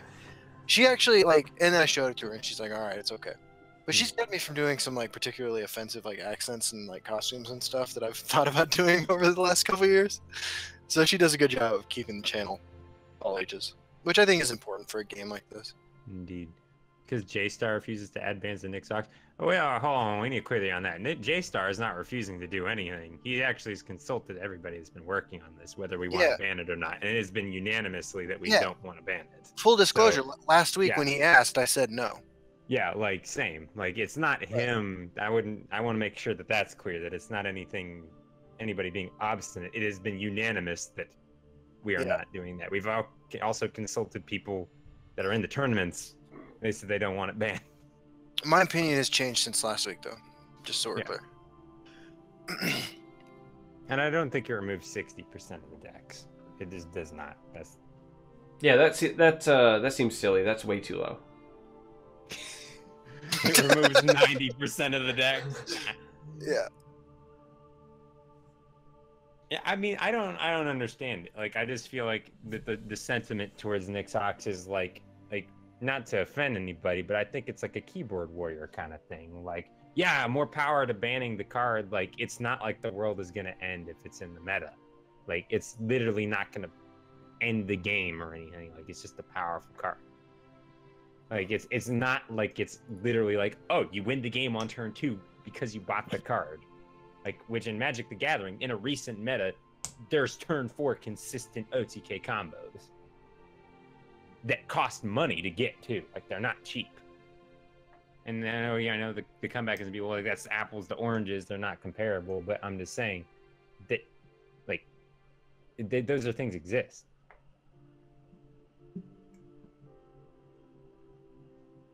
Nickname wants to know what sports or activities we did as kids.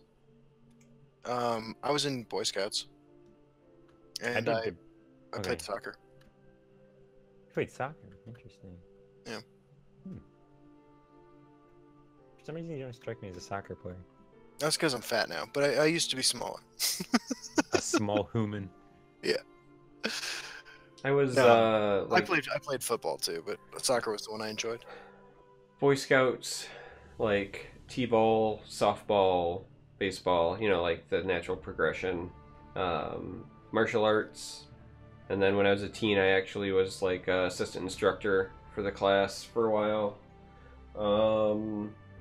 I know, for bowling. My local high school actually had a bowling team. My varsity jacket is actually in bowling. Ian, no, you're misinterpreting. So we thought you were referring to banning of cards, not decks. The banning of decks was already decided a long time ago, when after I think the first or second qualifier, the consensus was that they weren't going to make any changes to the banning of decks until after the entire qualifying thing was done, because they didn't want a scenario where they had basically changed the format halfway through. Yep. Like, they wanted to have the advertised thing run its course, and then they would take it under advisement. So that's a miscommunication. That's why we were specifically talking about the banning of Nix-Ox, and we were against a card-specific ban when asked a week ago. But the format itself, there was, and I think that was even talked about, like, even with the players in the Reddit. The consensus was, we knew that players were heavily in favor of it, but having one or even multiple qualifiers where there was no bans and allowing people to get qualified, and then changing the format of the tournament like halfway through, didn't feel correct. So we know that the players are heavily in favor of bans, and it's definitely under advisement, but that was the last that I heard J-Star speak of that. So I know, I always bring up the argument too for the lineup thing, Ian, is like, in a competitive environment, maybe you shouldn't be able to win with every deck in the game, no matter what type of deck. I'm always curious, like, I'm not like trying to argue one way or the other. Like, whenever I hear the argument made for bans and people saying like, well, there's certain decks I can't bring without bans and things like that, like, I legitimately, like, let's just say somebody's like, makes that argument. I want to know what their lineup is if they can't ban a deck, and I want to know if they are now able to ban a deck, like, how wildly different their lineup is. Like, I know everyone says, well, it allows me to be more creative and there's more things I can do, but, like, how much of a shift are we actually talking about? Because I personally, with my anecdotal experience, I feel like a lot of the people would not alter their lineups nearly as drastically as they think they would. I think they'd probably still bring the same 3 decks they would have otherwise, and then they bring a 4th and they like take a ban strategy with them. But I don't personally feel like, you know, I bring just 3 mid-range decks, but now that bans are available, I'm bringing like Stealer of Secrets and random shit. You know what I mean? Like, that's just me. But I would love to hear from somebody who, like Petamax, who's like really innovative, right? Like, I would like to see, you know, what his lineup looks like if he can't ban versus what it looks like if he can, because I feel like that would be an interesting take. And I say this wholeheartedly, meaning in a non-Nix-Ox meta, right? Like, just in your standard, like, you know, there's not like a clear potential problem child that a lot of people plan on banning. Like, if it's just a normal traditional Legends meta, right? I want to know what it is you feel like you can't bring without bans.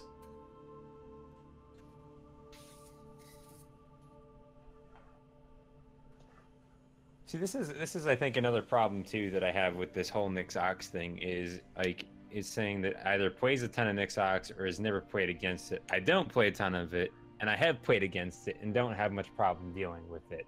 Like, it's like it's like the way that the argument goes for banning is you either need to ban it. I'm not saying it's everybody, but most of the people that say that it should be is like, you either ban it or you're stupid. Like, that's the main argument. Like, it's like, hey, you either get on board or you're just dumb and you don't understand what you're talking about. I'm like, no, I'm fairly familiar with the deck, fairly familiar with what its goals are. It's just, I think fundamentally that it's a deck that's fine with existing. Like, that's like one of my big beefs with like people that are saying it should be banned. It's like, no, I understand it perfectly fine. I'm fine with it existing. Like, that bothers me. Like, it's just like the whole way that it's gone about. Like, it's just, I think it really, personally, a bad way of going about dealing with powerful things. Like, the idea shouldn't be, oh, something powerful exists, like, let's get rid of it. It should be, let's figure out how to deal with it. Like, I don't know. I just think they're two different ways of going about problems. Ironically, which we talked about with the Punisher thing earlier, there's the easy way, which is banning it. Right. There's the harder way of figuring out how to do it. That's what I'm saying. In practice, I usually figure that, figuring out how to deal with something is better.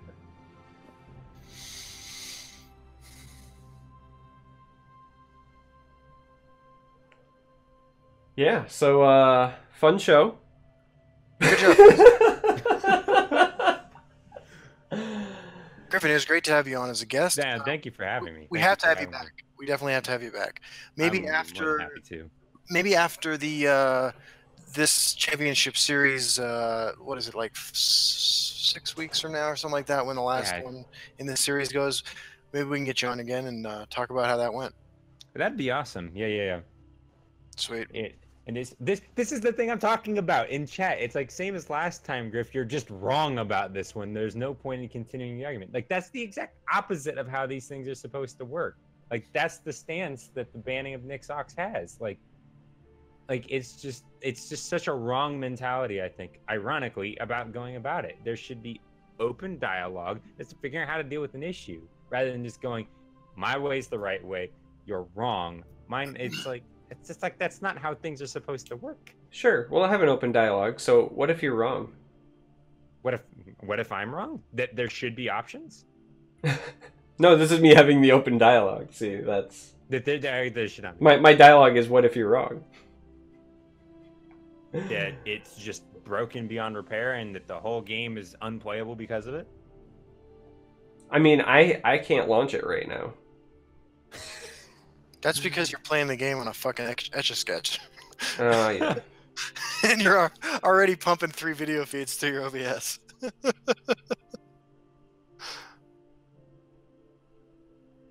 Like, you're allowed to believe this is okay and this belongs in the game, but it's not okay and doesn't belong in the game. That's just like that's just hypocritical. Like, I don't know. It's like, I think that's just, I don't know. I went 17-1 on #1 ladder with the Breeze. Yeah, but like, you're also one of the best players in the game, Warriors, using one of the best decks. Hold on, like, I am not one of the best players, and that's been my experience too. Like, I just don't lose with it. I would just challenge you to do the same thing that, like, Charmer and I did when we didn't really have, when we were a couple weeks ago, and just hop on the ladder for a couple hours with it. No, I have used it on ladder, and I think it's a great deck. I mean, it still loses. Like, it doesn't. I don't know. Well, I mean, we can just agree to disagree about what should be done, which is totally fine. Yeah, and I'm okay with that, but I just don't think it's okay that, the community goes, well, if you think one way, you're just dumb. Like that just seems so wrong. Like, it goes, all right, if you want to ban it, therefore you're just stupid and you don't understand what's going on, which is literally like what people are saying. Well, I mean, people also say a lot of things about cards that should be nerfed and buffed and Betty Netch. Dude, people call me dumb all the time. Yeah, it's like, I don't care if I'm called dumb. I just think that it's like, that's just not the incorrect thing to foster. Like, I don't know. Yeah, we should never, for example, use the phrase scum of the earth when describing members of the community. Ah, yeah. Yeah. Except I use it. Yeah. Except I use it sarcastically. Yeah, I know. Yeah. I know. I rib you because I love you. Yeah. So yeah, fun. Mm, See you all on the ladder. indeed. Yeah.